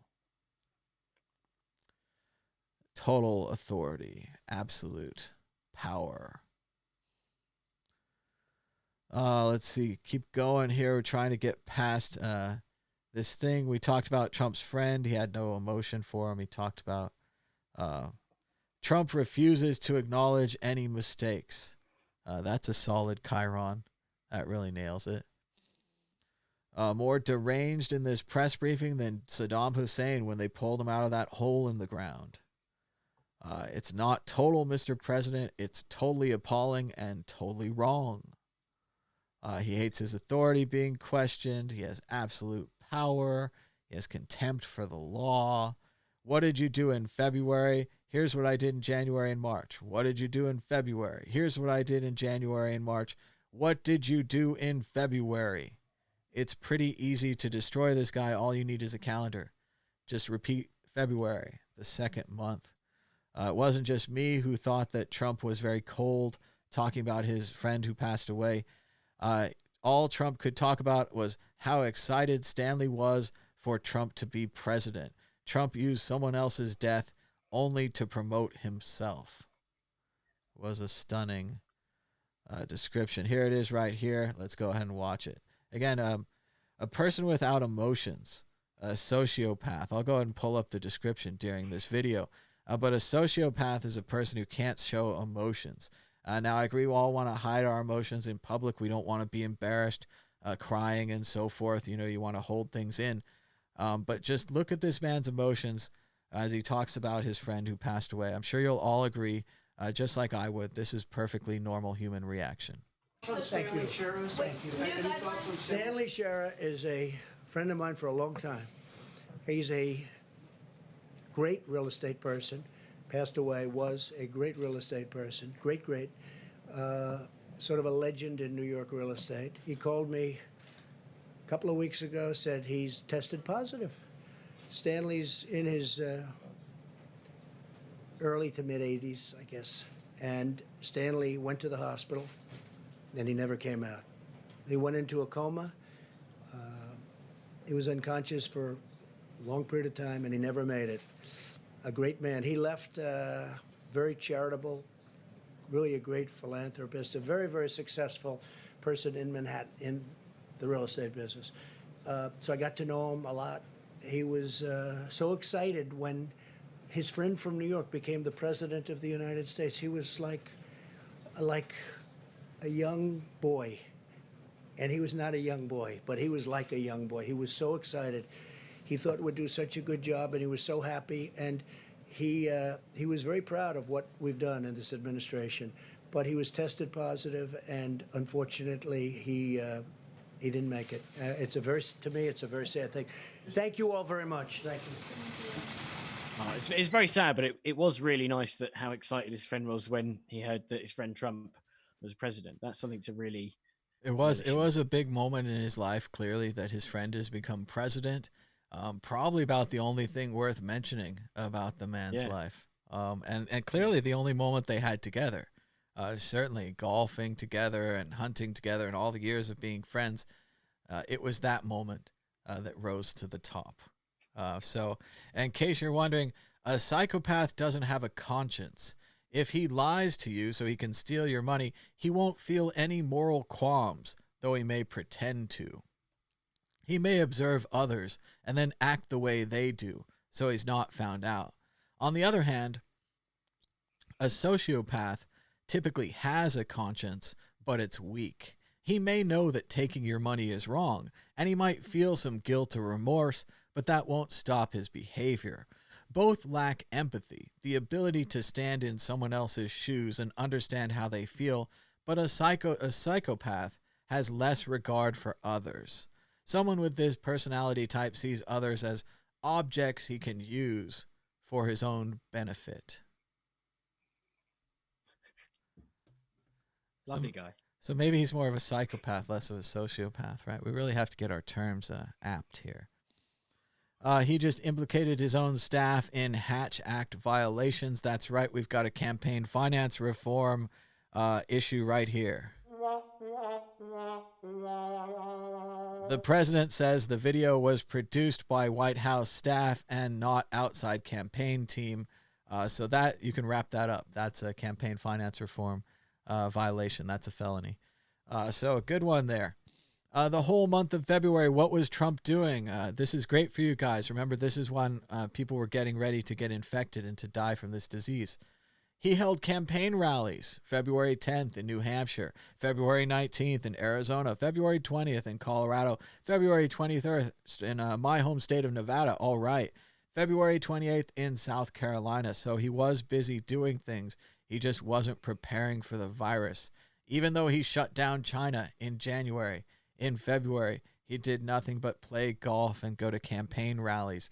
This is when we could have been getting extra gloves and masks. This is when we could have been getting extra swabs.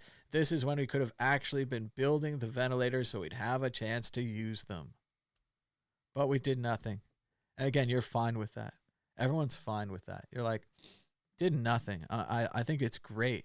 Like, I wish he could have infected more people with the virus in February. Maybe if he'd gone out shaking people's hands at a hospital. That's what we really need here. Just like Boris, right? Just like Boris. Let's keep going. Remember they had that election in Wisconsin? Well, it turned out liberal Justice Jill Krakowski has defeated the conservative incumbent in Wisconsin Supreme Court election. The race was marred by GOP leaders forcing Milwaukee area voters to vote in person at only 5 polling places instead of 180. So you know what the people did? They showed up and voted, and they voted those bums out. So get ready, get ready. And he did nothing, he did nothing, he did nothing. And now he has total authority. The authority is total. Who does this guy think he is? The Chancellor of Germany in 1933? Hi-oh! Racking them in.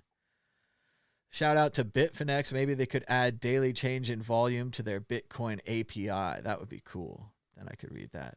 Live concerts likely won't return until fall 2021. So that's almost 2022, according to the director of the Healthcare Transformation Institute at the University of Pennsylvania. So don't get ready for a concert soon, especially not one like this with all the people. Like the Stereophonics that happened in the UK. Like there was the Cheltenham Festival and the Stereophonics just before lockdown. And they reckon that probably contributed a lot to the They had a similar article in the U.S. about how the San Francisco 49ers losing the Super Bowl might have saved hundreds or thousands of lives because there wasn't a parade in San Francisco. And this would have been a major infection point. California already had the virus. Instead, San Francisco locked down. But if they'd had a massive street parade, we could have seen the spread in California be much, much worse. Or if they stood on Westminster Bridge and clapped, within half a meter of each other, pretty much in each other's pockets, like the head of police was organized for some insane reason a group clap on the bridge where everyone flouted the social distancing rules if they're a copper and random people. So pretty crazy. That was quite a shocking video from the UK. It seemed like to celebrate the medical workers, they wanted to get themselves infected so they'd have more work to do. That's really kind. That's thoughtful. That's like when you litter to create jobs. That's nice. Oh, let's see. Lindsey Graham has a bunch of Russia-linked donations. Nothing to see there. I'm sure that's fine. Lupus patient on hydrochloroquine is scared to death that he won't have access to his medication because President Trump is selling drugs to fund his presidential campaign.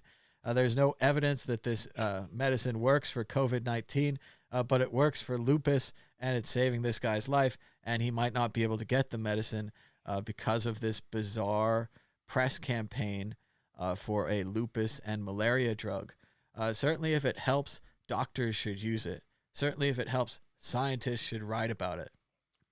But I'm not sure why the president and a whole crew of people on Twitter have suddenly become doctors and are telling everyone how great hydroxychloroquine is. It seems like the doctors were already using it. So the doctors already knew, and they're already working on tests. So I'm not sure why all these amateur doctors are suddenly been drafted. The Bitcoin. If the doctors are already using it, and there's various tests that are underway, then surely that's the reason why there's promise being shown. And it's not just one place. It's not just the US. There's France, Amsterdam, as we the Netherlands. There's multiple places where they've been trialing these. So and obviously, yeah, like I don't know. I think they probably have a bit more information than we do. Well, it's probably better to let the doctors and scientists work on this. When the president of the United States announced from his forum, from his podium, that this was a miracle cure that cured the disease, he even said that he was going to take it as a preventative. He said you had nothing to lose, and pretty went on a full advertising blitz for this drug, almost as if he wanted to cover up the 2 or 3 months period that he helped the virus spread by doing nothing. Almost as if he was desperate and would do anything to distract you from that 2 to 3 month period, from those 4 to 8 weeks that we already have the emails for, where the doctors were screaming in their chat rooms, "I can't believe no one is doing anything." Maybe he feels bad about that, and he wants this drug to solve the problem. The Bitcoin hash rate continues to climb, as we've been saying, with everyone trying to get the last of those high block rewards. So anybody who's got a miner anywhere has turned it on. We might see some of these miners immediately turned off after the block halving. It may be only worthwhile to run them right now. Maybe they're running them on a last-ditch attempt. Maybe they can get some of these 12.5 block rewards before it goes down to 6.25. Doesn't the difficulty take a step up again? Is that right? It was only just recently. The difficulty took a step down. They had turned off a lot of miners and caused the difficulty to go down, which gives them that period where they can then turn on the miners again before the difficulty readjusts, which it will readjust. So during that time, they could really crank it. So there is a bit of strategy here, especially if you controlled a large amount of miners, like some companies might. Virginia governor signs legislation making Election Day a holiday and dropping the voter ID requirement. Looks like we're going to have an increase in turnout in Virginia, previously a Republican state, starting to lean blue over the past few years. But now that it's easier to vote, it'll probably go Democrat. Bummer. Jill Karofsky won 53-47, a tromping defeat in Minnesota, a big victory for the Democrats despite the attempts at voter suppression. The bishop who defied social distancing dies after contracting COVID-19. So I don't want to say anything religious, but I'm not sure if you're going to receive protection. We need to be more serious about this. Let's live to pray another day. Let's pray at home. Let's stay safe. Continuing to work on the short videos for the World Crypto Network. Andrew Cuomo responded to the president claiming total authority, saying that it was not an accurate statement and that in his opinion, we do not have a king in this country. Strong pushback from Andrew Cuomo, saying there are many things you can debate in the Constitution because they are ambiguous. This is not one of those things. It's violative to the very concept of democracy. That statement cannot stand. So for those of you who are celebrating the king in the chat, it violates the very concept of democracy to have a king. So not a good look from Trump. And here's the story I just talked about a minute ago. The 49ers lost the Super Bowl, but may have saved lives because there was not a concert there was not a parade in the Bay Area after the victory. Here's a great shot. Anthony Fauci is the only one on stage to acknowledge that the emperor has no clothes. Cold-blooded Photoshop there. A little humor. They're trying to save the U.S. Postal Service. It's a vital service, much like the roads. It allows people to do business. It allows you to receive bills, which is not great. But if you didn't receive your bill and you didn't pay for your service, you wouldn't be on the internet now. So Trump is saving the airlines, maybe saving the cruise ship companies. He's saving Ruth Chris, the steakhouse, who just took a giant bite of the small business loans which is a really bad look. I'd never go there. And he's saying, yes, he's going to put 600,000 U.S. Postal Service employees out of work so that he can lash out at Jeff Bezos, try to screw over Amazon, and kill vote by mail. This is a shocking turn of events, a very bad look. And, of course, everyone's now just, oh, I don't like the post office. Oh, they lost my mail one time, so we should just destroy them. That's real smart. That's really smart. Speaking of other smart things, actual smart things, they've jailbroken a CPAC machine and turned it into an emergency ventilator by unlocking all operational modes and allowing custom software extensions. Computer programmers, hackers, coders are going to save the day. Let's hear it for engineering and science. Continue to solve problems. Getting out there. Of the 8 million CPAPs in the United States, almost 5 million shipped over the last 3 years have an always-on cellular Internet of Things connection. It means they can selectively upgrade by serial number. It can all work over the air. So hopefully the main company will take this jailbreak, apply it to their own machines, and suddenly we'll have turned a bunch of CPAP machines into ventilators. Very cool. Also very cool, stop everything and stream these 180 songs from the Homestar Runner soundtrack. You guys might be too young, but years ago there was a thing called Flash animation, one of the first animation styles on the internet, and one of the best animations you could watch back in those days was Homestar Runner and Strong Bad and all Salad Fingers. Yes, and Techno and all the great Homestar videos. So now you can check out the soundtrack. It's on iTunes and all the other platforms. And there's 180 songs. He said he was trying to do it. It was a 3-volume soundtrack. He said that they would only let him do 60 tracks in each volume. He was really trying to crank the power into these volume, the numbers. So check him out. Homestar Runner. Funny stuff. Tone Vase just had a video out from his poker tournament. That's pretty cool. I'm not sure why the video's been marked as potentially sensitive content. That's strange. It was just a poker tournament. Is it because of that naughty outfit you're wearing during the? It was a very nice. It was a very nice dress. They donated it so I could wear it. So here's a little bit of Tone's poker tournament. Hey, there I am. I did some commentary. Sponsored by Bybit, I guess.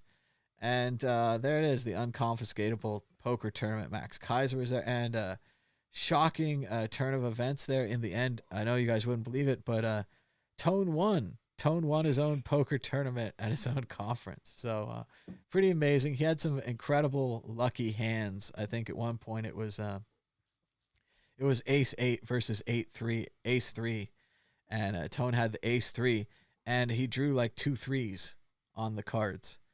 So he came out with a 3 of a kind 3s and defeated the pair of aces or something. But very cool stuff. Hey, look, they included a ugly old goat in there. That's nice.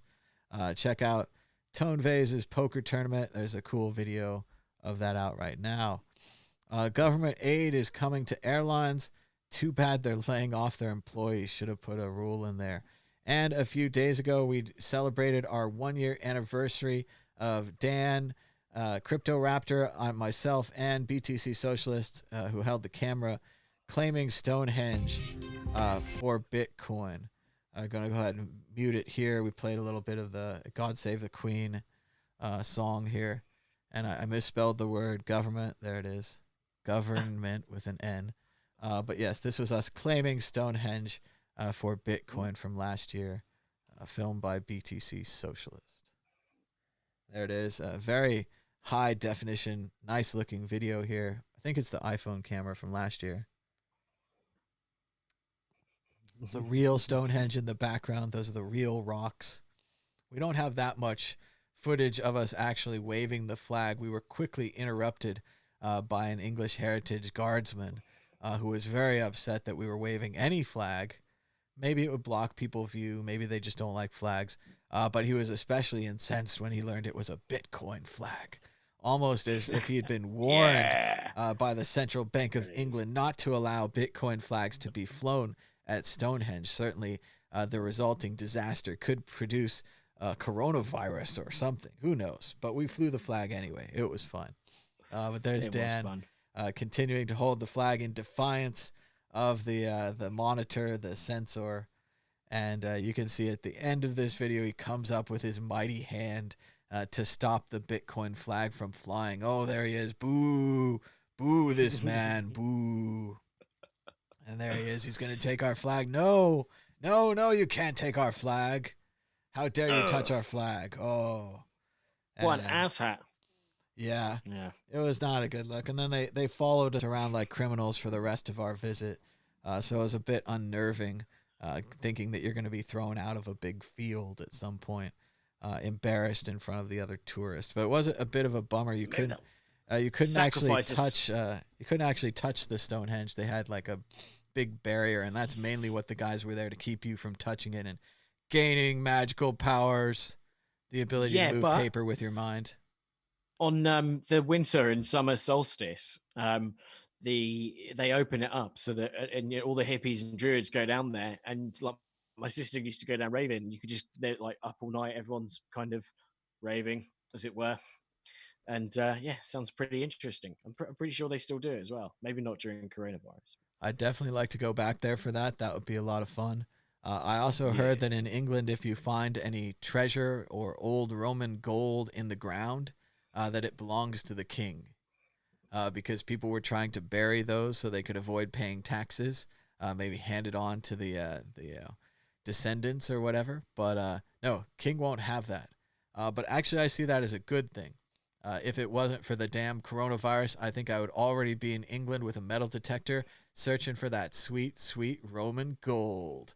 And sure, I'm proud to work for the Queen. I would love to donate my sweet, sweet Roman gold to the British Museum.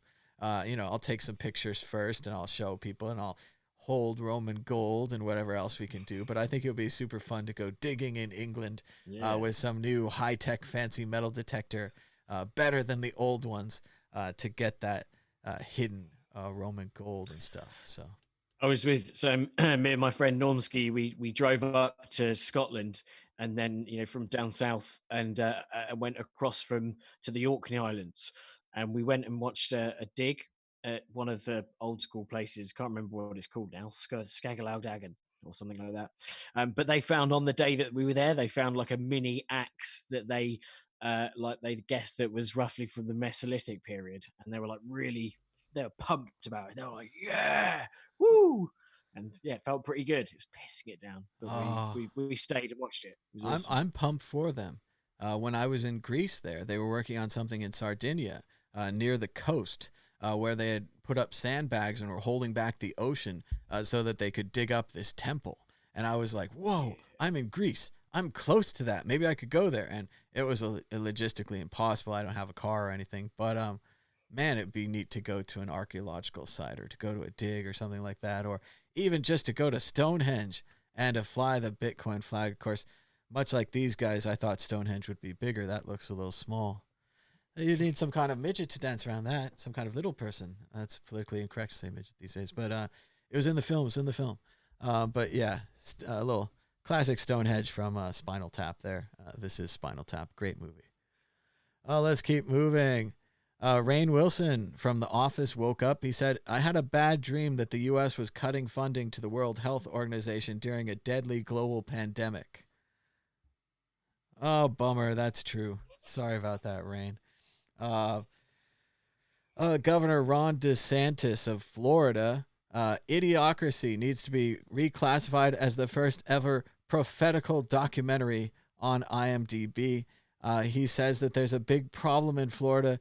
People are watching reruns from the early 2000s. They're starved for content, and that's why he declared live pro wrestling shows as an essential service during the pandemic. Do you want to hear it, Dan? Do you want to hear it? Is it good enough? We should play it. This is Florida. This is Florida governor. So we're all gonna get dumber having watched it. But let's give it a try. America.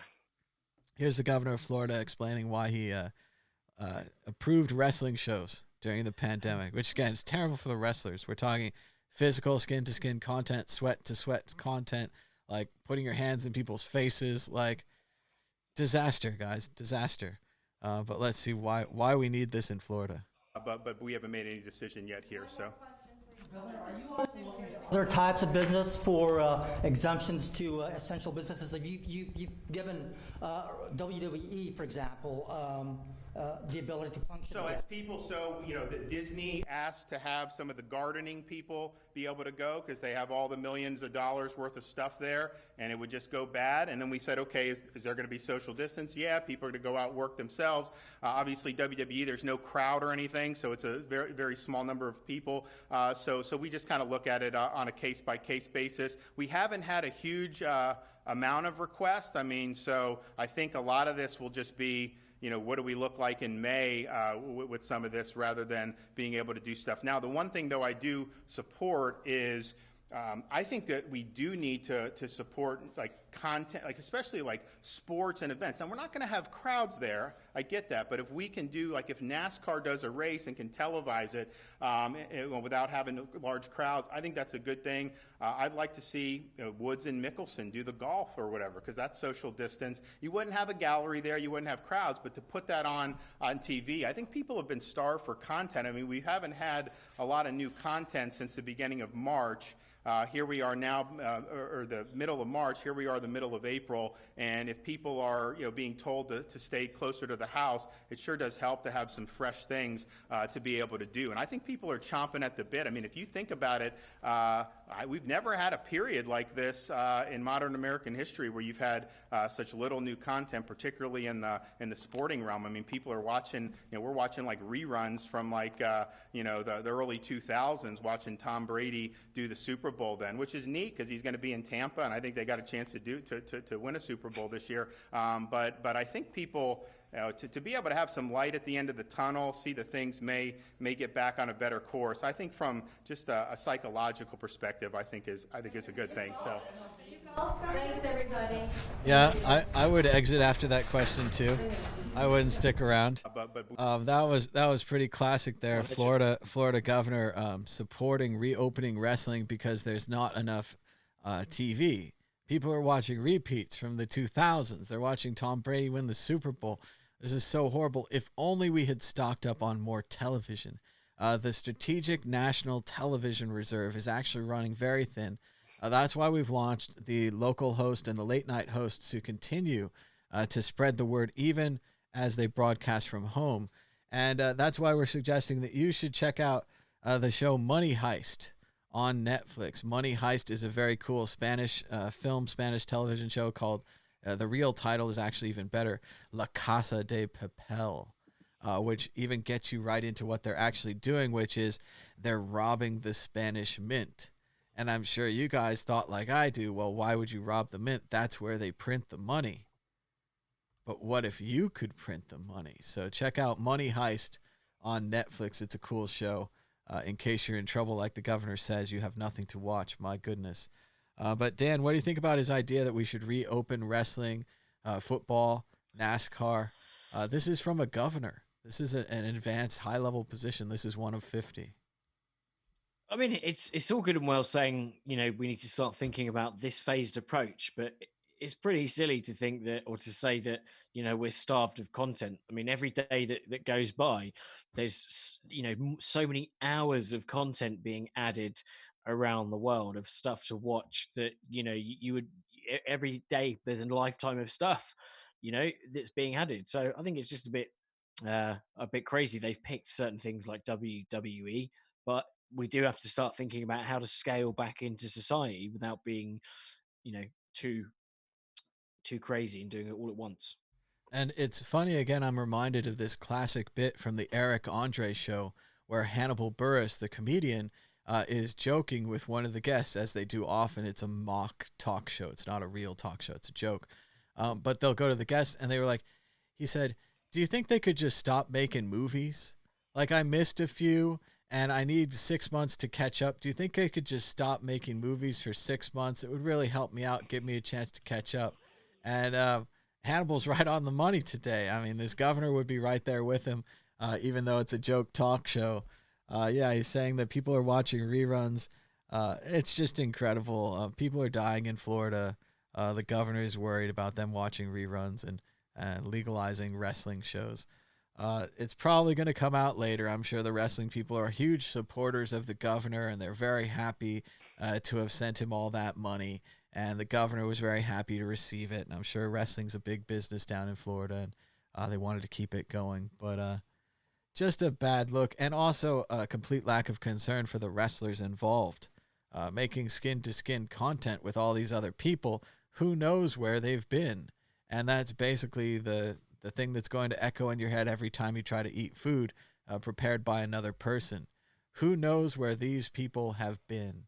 And previously that was just, kind of you're a little over paranoid or a little over scared or whatever. But given the virus, it's no longer unreasonable to think those things. I'm not mainstreaming it here. Again, it's not about me and my little show or whatever. This isn't changing anything. But you need to be prepared for it. It's a big problem. No one wants food prepared by other people. No one wants anything touched by anyone else anymore. Sad news from Los Angeles. The LA Times is going to furlough workers as ad revenue was nearly eliminated. We've been watching the death of newspapers for a long time now, but it looks like the crisis, like the coronavirus crisis, might finally kill them off. As fun That's as odd, it is because to...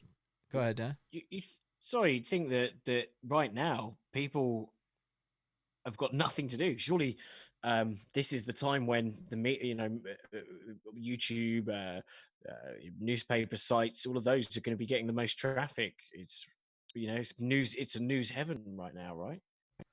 It might be for national ads, but maybe they rely on more local ads. You have to imagine all the classified sections. No one's selling anything. No one's going to buy anything at their neighbor's house.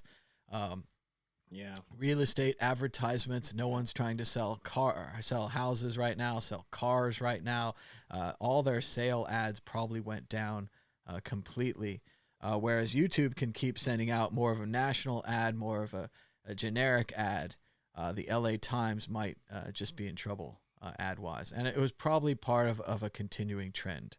We're not saying this trend wasn't here, but when the virus hit, it amplified it. We've seen the same thing. We talked about it with comic book stores. We always say Americans barely have enough money for 1 month. If they have a $500 expense, a lot of them have to go bankrupt. And comic book stores, it turned out, were the exact same way. People can't go to the stores. They can't get the books.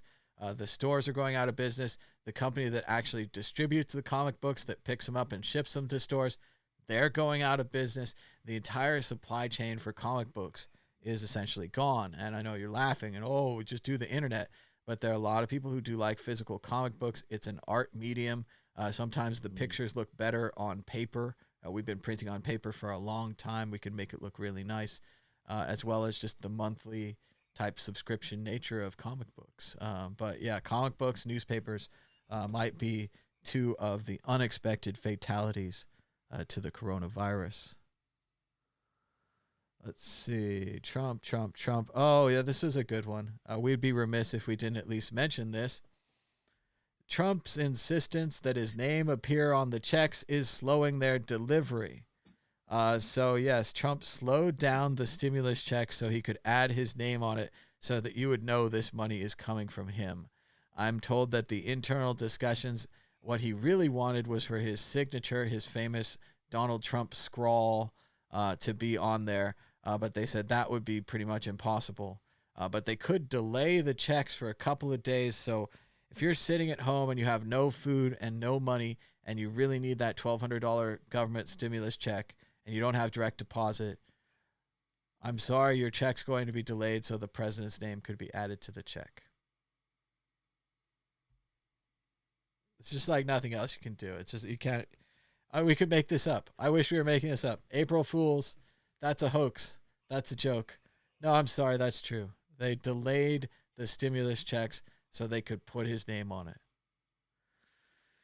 And again, you wish that at some level the man would say, hey, maybe we shouldn't delay the checks if you have to put my name on it. Maybe, we're going to delay them. That's going to help. That's going to hurt people who don't have money. I have empathy for them. I think about what it's like to stand in their shoes. Or you could just be like, forget it. Who cares? Sad. Very sad. Let's keep going. Oh, we had the sad announcement here. Tony Lane Casserly allegedly passed away. Brock Pierce says that she was like a little sister to him. She was a bright light wherever she went, and thanks her for the time that they shared. So, sad farewell to Tony Lane Casserly. Jeremy also commented on this. He knew Tony Lane pretty well. He said that she radiated like no other light.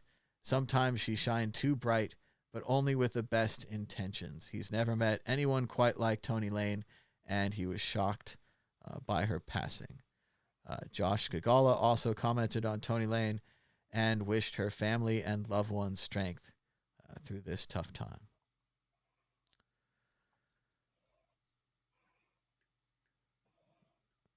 So Jennifer's asking, do you want to recap why allegedly with Tony Lane about the fake the fake profile, the TLC ghost profile? Well, there was only allegedly, because we haven't seen an official announcement in a newspaper or other source that would verify this.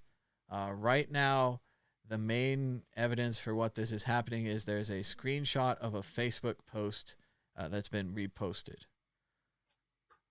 There was a very strange Twitter account that was just deleted today called TLC Ghost.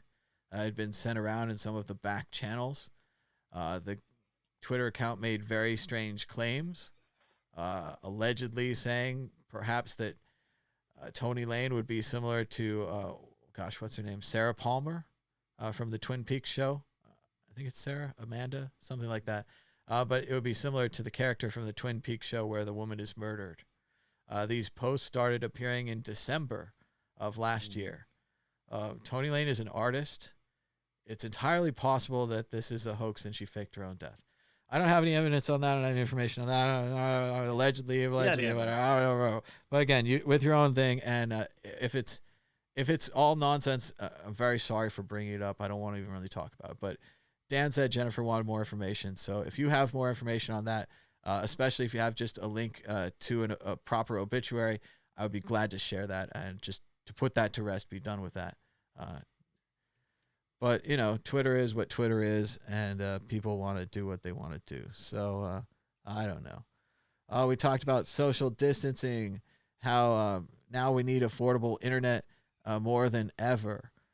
Jennifer thanks us in the chat. Yeah, sorry, we don't want to say anything negative about Tony Lane or what's happening. And it just, as a possibility, it was a very strange Twitter account. So, but it's been deleted now, so I'm sure that's fine. Here's some Trump people in Ohio demanding that the governor open businesses back up. These are people who want the right to get sick and die. So, I don't know. I guess the libertarians say they should get sick and die, but the problem is that they also infect other people who didn't necessarily want to get sick and die. So, very strange. Conan knocked over his tripod while filming his show. That's pretty fun. Everyone's filming at home now, so that's been nice to watch. Shout out to C. Boozy. He got to talk to CBS News about his software, Bot Sentinel.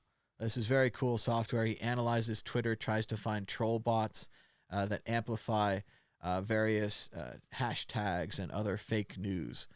So he's been very successful at finding these troll bots. They're not very good at hiding their tracks. So shout out to C. Boozy. Does good work. If this is an advertisement for Bitcoin, I don't know what is. This is the amount of cash printed in the United States since 2007.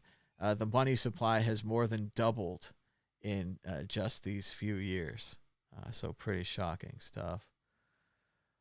Trump's talking about adjourning both chambers of Congress so that he can make appointments to fill judicial slots. Another thing he doesn't have the power to do. He doesn't have the power to adjourn Congress, like they're saying here. Andrew Yang is celebrating moving the Overton window for universal basic income. Originally, when he started his campaign, no one wanted universal basic income. They all called it socialism. They all said we don't need it. But now with the coronavirus crisis and other potential crisis in the future, it's very clear we should give everyone a little bit of something. And this also expands to a great thing I saw on the Some More News show. Check out Some More News with Cody. He's great. And he talked about how maybe food, healthcare, water, and a little bit of money should just be mandatory. We should just give that to everyone. The GDP would go up. We'd get more production out of everyone. It would be good for everyone in the long run. But we'll see if we're smart enough to try that. Elizabeth Warren is interested in becoming Joe Biden's vice president, saying that she would accept a hypothetical offer to become vice president. Elizabeth Warren has a lot of plans, could be a good partner to Joe Biden. We shout out to Money Heist, Casa de Papel, a very cool movie about a heist at the Spanish Mint. I'll warn you, there's 4 seasons. Normally, you might be freaked out. You might think, oh, damn, I just wanted to watch a 2-hour movie and get out. But given the crisis we're under, 4 seasons of Money Heist just means that's 4 great seasons for you to watch while you're stuck at home. I've only seen parts of the first season. I don't know if it gets better in the second seasons, but it's a very interesting heist movie broken up into a lot of parts, kind of like The Sopranos of heist movies. Dan, do you want to pick your favorite 5 video game franchises from this graphic here? Go ahead. Any of these that you played that you like? F-Zero, Banjo-Kazooie, then Jack and Dexter, Pac-Man World. Go for that. I think that's 4 actually, isn't it? And then another one. So I'll go for Knights. See, I have a totally different stack here. I would agree with you on F-Zero. Then I would go towards Golden Sun, the role-playing game. That was good stuff. Advance Wars, kind of like a Command and Conquer turn-by-turn strategy game. I like that. And then I would like Punch-Out, the classic old Nintendo boxing game. So these are the franchises that you can bring back if you want. The internet was discussing things like that. Bill Gates is concerned that we're cutting off funding for the WHO during a health crisis. That's just as dangerous as it sounds, as he says. Their work is helping slow the spread of COVID-19, and if their work is stopped, no other organization can replace them. The world needs the WHO more than ever. So if you look back, they did put out warnings about China. They did put out warnings that were ignored, and other countries like South Korea managed to follow their warnings to success. They failed, man. Just the mask thing, or more than that? They're dodgiest. Mate, they were given bad information by China. What are they supposed to do? Say to China, the biggest country in the world, that you gave us bad information. They were given on the 31st of on the 31st of December. Taiwan sent them a letter, which is now an open letter, which told them that it was human to human. They ignored that letter. The fact that they've told people about not wearing masks is absurd. Like, there's no, you know. Yeah, but they're not wearing masks. We know that's going to come out. That's going to come out as a supply share. They're going to come out and they're going to say, we were worried about the doctors not having masks, so we decided to tell the public that you shouldn't wear masks. And yeah, we know now it's a mistake. We know now that it's a respiratory, that it spreads through air and all these other things. And also that just in the 1918 pandemic, having everyone wear a mask stops the spread of the disease, because the people who are infected cough and it goes into the mask now, right? They don't know they're infected. A lot of people were asymptomatic with this thing. They'd get a cough they didn't know. If they were just wearing a mask by default, they wouldn't spread it. But that's something we know now. I mean, certainly they knew it in Asia. There's different standards here for masks. Even now they're talking about the casinos. They're not sure if they want to let people with masks in. And it's like, well, I guess you just don't want people to go to the casino then, do you? Oh, yeah, well, we should change our mind on that. So, I don't know. The jury's still out. I don't think it's a good time to cut their funding during the middle of this thing. If we could just wait until the disease stops spreading. And they had one job, and they not only screwed it up, but they were instrumental in it proliferating around the world through either gross negligence or incompetence or something. Sure, surely that's something you settle after the war, right? We had the Nuremberg trials after the war. The Nazis had surrendered, then we had the trial. So in this case, has the virus surrendered? Because I don't think the virus is surrendered, so I don't think we should be cutting off their funding. No, but sure, if they're bad, they're bad. Let's have a trial. But each of the individual countries is coming up with their own vaccination. got nothing left to do now. They've already let it get, around the world. They're not doing anything. It's all the countries doing something themselves.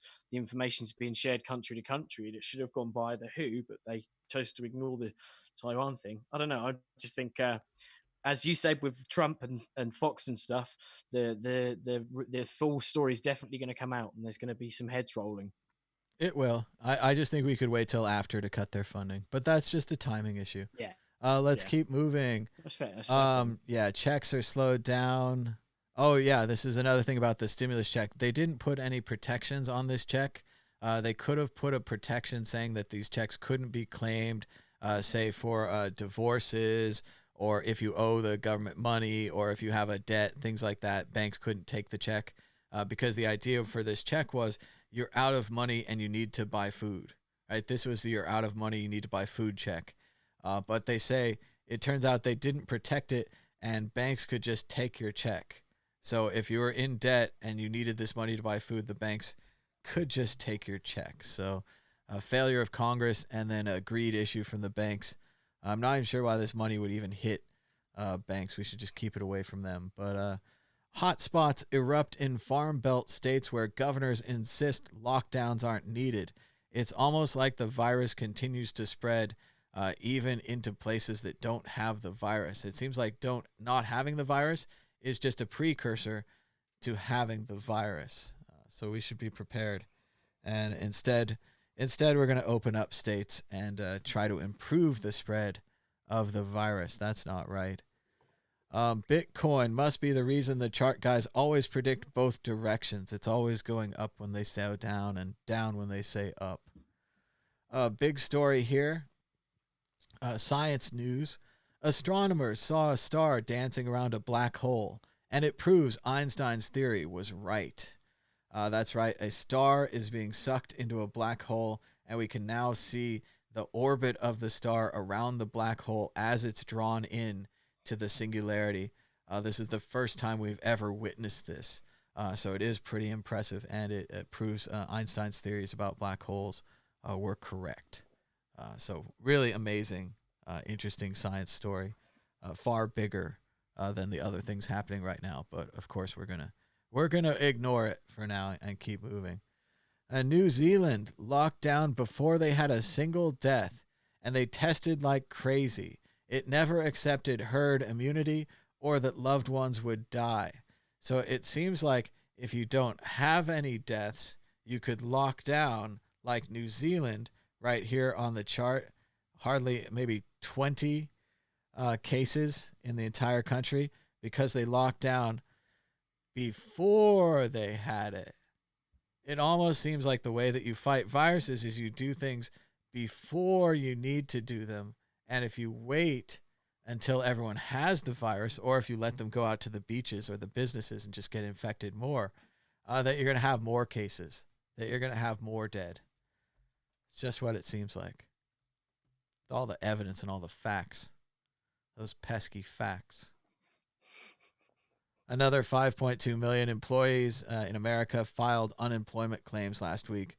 That's now 22 million jobs lost over the last month. Nearly all the new jobs added since the 2008 recession. So President Trump promised to undo everything that the Obama administration did. That also meant giving back all the jobs and all the stock market gains. So maybe not what people were expecting. Too bad. I like this story from Angie Maxwell. She says she found her kid playing with the dog instead of Zooming with her teacher. She then told me not to worry. She took a screenshot of herself paying attention, then cut her video and replaced it with a picture. It's a gallery view of 20 kids, Mom. They can't tell. She's 10 years old. So there you go. Future hacker in the making. Not attending class because you could just put the picture in. So pretty fun. We're continuing to work on video. Oh, check out this. Conan O'Brien had Russell Brand on his at-home show. This was a fun interview with two of my favorite people. You should check that out. Russell Brand on the Conan show. I think we're trying to head towards the end of the show. The coronavirus small business program's out of money. Trump supporters didn't someone huge got a small business loan. It was a $10 million loan. Was it? I'm sure it was on your Twitter. Well, I know Ruth Chris, the steakhouse, got like a $10 million loan. There was another company, something like Potbelly or something like that. I think they make sandwiches, Potbelly sandwiches. They got a $5 million loan from the Small Business Administration, the administration that's now out of money. So yes, it does seem like there were some loopholes allowing these incredibly large businesses to apply for funding and then to suck it all up as well. And everyone knows how to deal with this. You just don't shop there. Sadly, Ruth Chris is a very fancy steakhouse that I've never even been to. So me shopping there, I'm already on it. But for the rest of you with $100 to blow on a steak, you should stop going to Ruth Chris. You should go to Morton's instead. Go to Morton's Steakhouse. Down with Ruth Chris. And again, they knew everyone would know this. They knew they were taking the money from the small business administrations. They were taking the loans, and they didn't care. They did it anyway. So bad look on them. Bad look on their PR people. Ruth Chris not thinking this through. Trump supporters fear Bill Gates wants to make a COVID-19 vaccine to secretly implant them with brain chips. So it's starting already. There's a lot of bill bashing, isn't there, at the moment? I'm glad that we cut. I'm glad we cut funding for science education in this country. I'm glad that we have so many future geniuses and great studies. People who have really studied this thing. Yeah, to be fair though, like the when it's so easy to spread false information and it spreads, it's the crazy headlines are going to sell something. The science of 5G being rolled out and there's no problem at all is nothing compared to it's going to spark coronavirus in your brain and all of that, and it's so much easier to spread that crap, and all you need is one idiot to come up with something that's remotely slightly convincing, and then you've got other people, just hordes of people that then just parrot it and go setting fire to 5G masts. Well, it's really incredible. I watched Fox News for about 5 minutes yesterday, and it was really unbelievable. They said unconfirmed sources, that their sources are getting more and more close to confirming, right? Which is still the same thing, still unconfirmed. And then they went on to repeat the story that the virus may have come out of a Chinese weapons lab. And 3 seconds later, after they said that it was, unconfirmed reports, they said China's responsible and China must pay.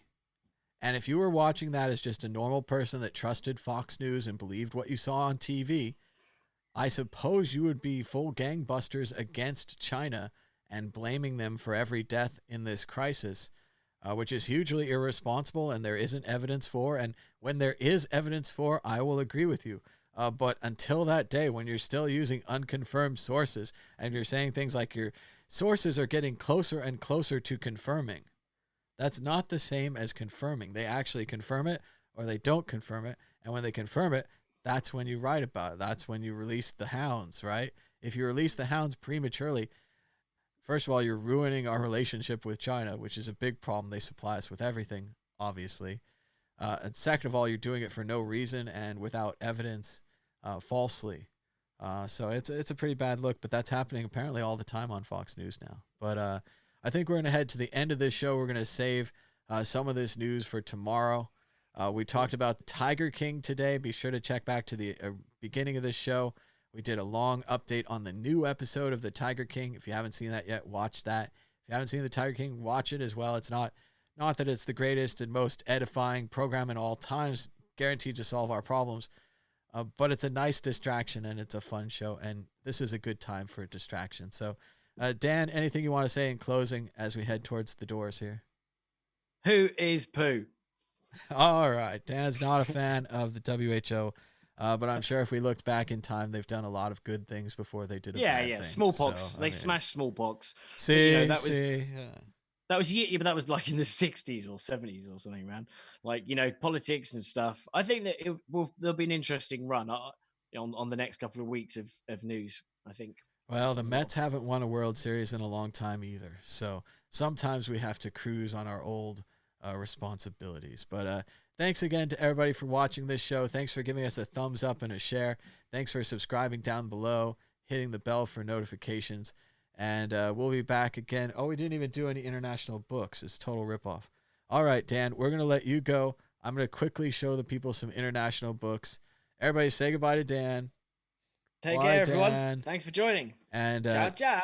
bye-bye. Take care. And then Bye-bye. here's some quick international books because it's International Book Day, and I'd be remiss if I didn't show you guys some books. So hit the microphone. This is my first international book. This is called Hundkopf, the Berlin Ringbahn. And what this is a story of pictures shot from the subway in Berlin. And what they did is they went to a station and they just got out of the train and they shot like a roll of film at each station. They had various rules on what to capture. They didn't set any of it up. None of it is planned. It's all just supposed to be kind of like a slice of life of what it was like on the Berlin trains during this time period. So I thought it was a really interesting book in Berlin. I rode a lot of these trains, so I recognize a lot of these stops. So I thought it was pretty cool. And it's a really neat book about the S-Bahn. It's called Berlin Stories #1, Hundkopf, which I don't know. To me, it looks like dog head. So I don't know if my German is still very much in progress, thanks to Duolingo.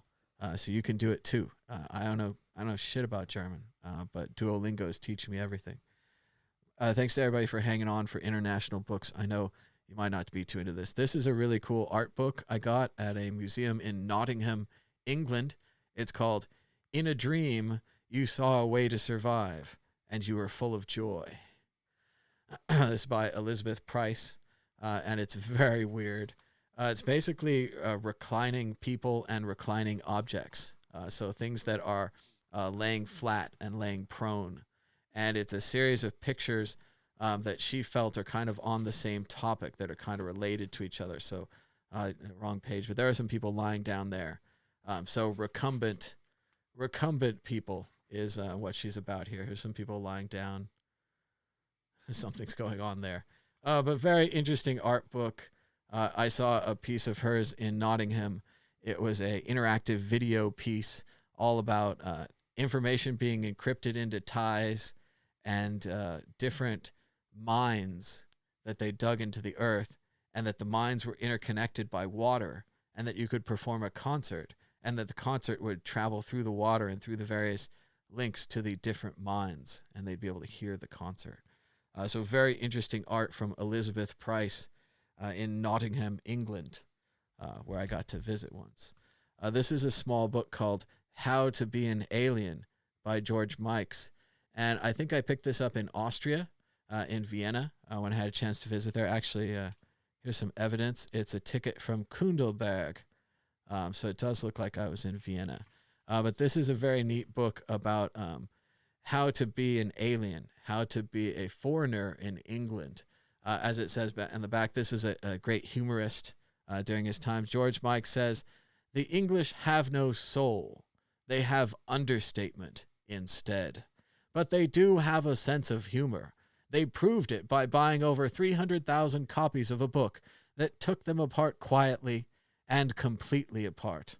A book that really took the mics out of them." So, very cool book. It was a very fun read. I read this while I was in Vienna. This isn't really a book, but I thought it'd be fun to bring up. This is a souvenir of Greece. A guy sold me this on the street for probably a couple bucks or a couple euros. It's just postcards from Greece. That's a really nice one of the Oracle at Delphi. I didn't get to go there. I was outside of town, about 3 hours away. Would have been cool to go. You can see Athens there, the Acropolis. Down below you can see the concert or like play so they could have shows at the Acropolis. Here's some of the other postcards. They all look very bright and blue, kind of advertising Greece. That might be Santorini there, one of the great white Grecian cities by the ocean, by the water. I didn't get to go there, but it would have been cool. But here's a postcard book that I picked up in Greece. So, I don't know, international book. Here's another international book. This was kind of like a DuckTales book that I got to learn German, and I'm still working on my German. It's not that good. But you can see here is Mickey Mouse and like Goofy and some other guys, and Huey, Dewey, and Louie. And let's see, here's a random reading. Mickey Mouse, they're talking to him. They says, Ich bekomme einfach keine Kontrolle über die Beile. Billy ist schon ganz enttäuscht. So I am becoming simple, but not control over the ball. Billy is already ganz enttäuscht. So not sure. But again, I got about half of it. So it's fun. Something about controlling the ball and that it's not so easy. It's not so easy to control the ball, especially when the something is already that. So pretty cool little fun book. I got at like a farmer's market or kind of a thrift thing, just supporting the people trying it out. And then I started out today, I wanted to talk about Hawaii. I have just a couple of Hawaii books here. This one's called Remembering Pearl Harbor, the story of the USS Arizona Memorial. And it was really neat. I got to go out to the Arizona Memorial actually this year in 2020. Shocking that anyone got to travel, but it wasn't quite closed up in February back then. I did think it was a risk. Here's some neat pictures of them building the USS Arizona Memorial. It was a really neat thing out there. They have some pictures here of the wooden insides. It looks like a concrete memorial, but it's actually wooden framed on the inside. So that was neat. I didn't know that. And there's also a great shot. I don't know if I can find it right now. Oh, here he is. Of the king, real king. Elvis himself went to Hawaii. He was a big Hawaii supporter, and he helped raise money to build the USS Arizona Memorial. So very cool. Shout out to Elvis. And maybe on the same page, they had a picture of his concert poster. Nope, not going to be able to find that right now. But Remembering Pearl Harbor, very cool book of the USS Arizona Memorial. And I saved a couple bucks. I got the paperback. I think it was a good decision. Books are so heavy in my bag. And then I wanted to give a neat little show to Attack on Pearl Harbor and Illustrated History. This is a neat book that my grandma got me when she went to Pearl Harbor back in the early 2000s, late 90s. So pretty neat to see how Pearl Harbor books have changed in just a few years. Here's a classic retelling of the World War II story versus now I'm out there buying books about the memorial. So interesting stuff. I had a great time visiting Pearl. It was a very interesting trip to Hawaii. So thanks to everybody for watching. Sorry that I saved the international books for the end. I kind of forgot earlier, but I want to make sure that you get some books here on the Thomas Hunt Show. We'll be back again tomorrow for Big Book Day, the most important day in the week. It's Sunday. That's Big Book Day. So thanks again for joining us, giving us a thumbs up and a share, subscribing down below. We'll be back again tomorrow because I had a good time today. I want to have a good time again tomorrow. So thanks for hanging out with me, and thanks for hanging out with Dan. Until next time, bye-bye.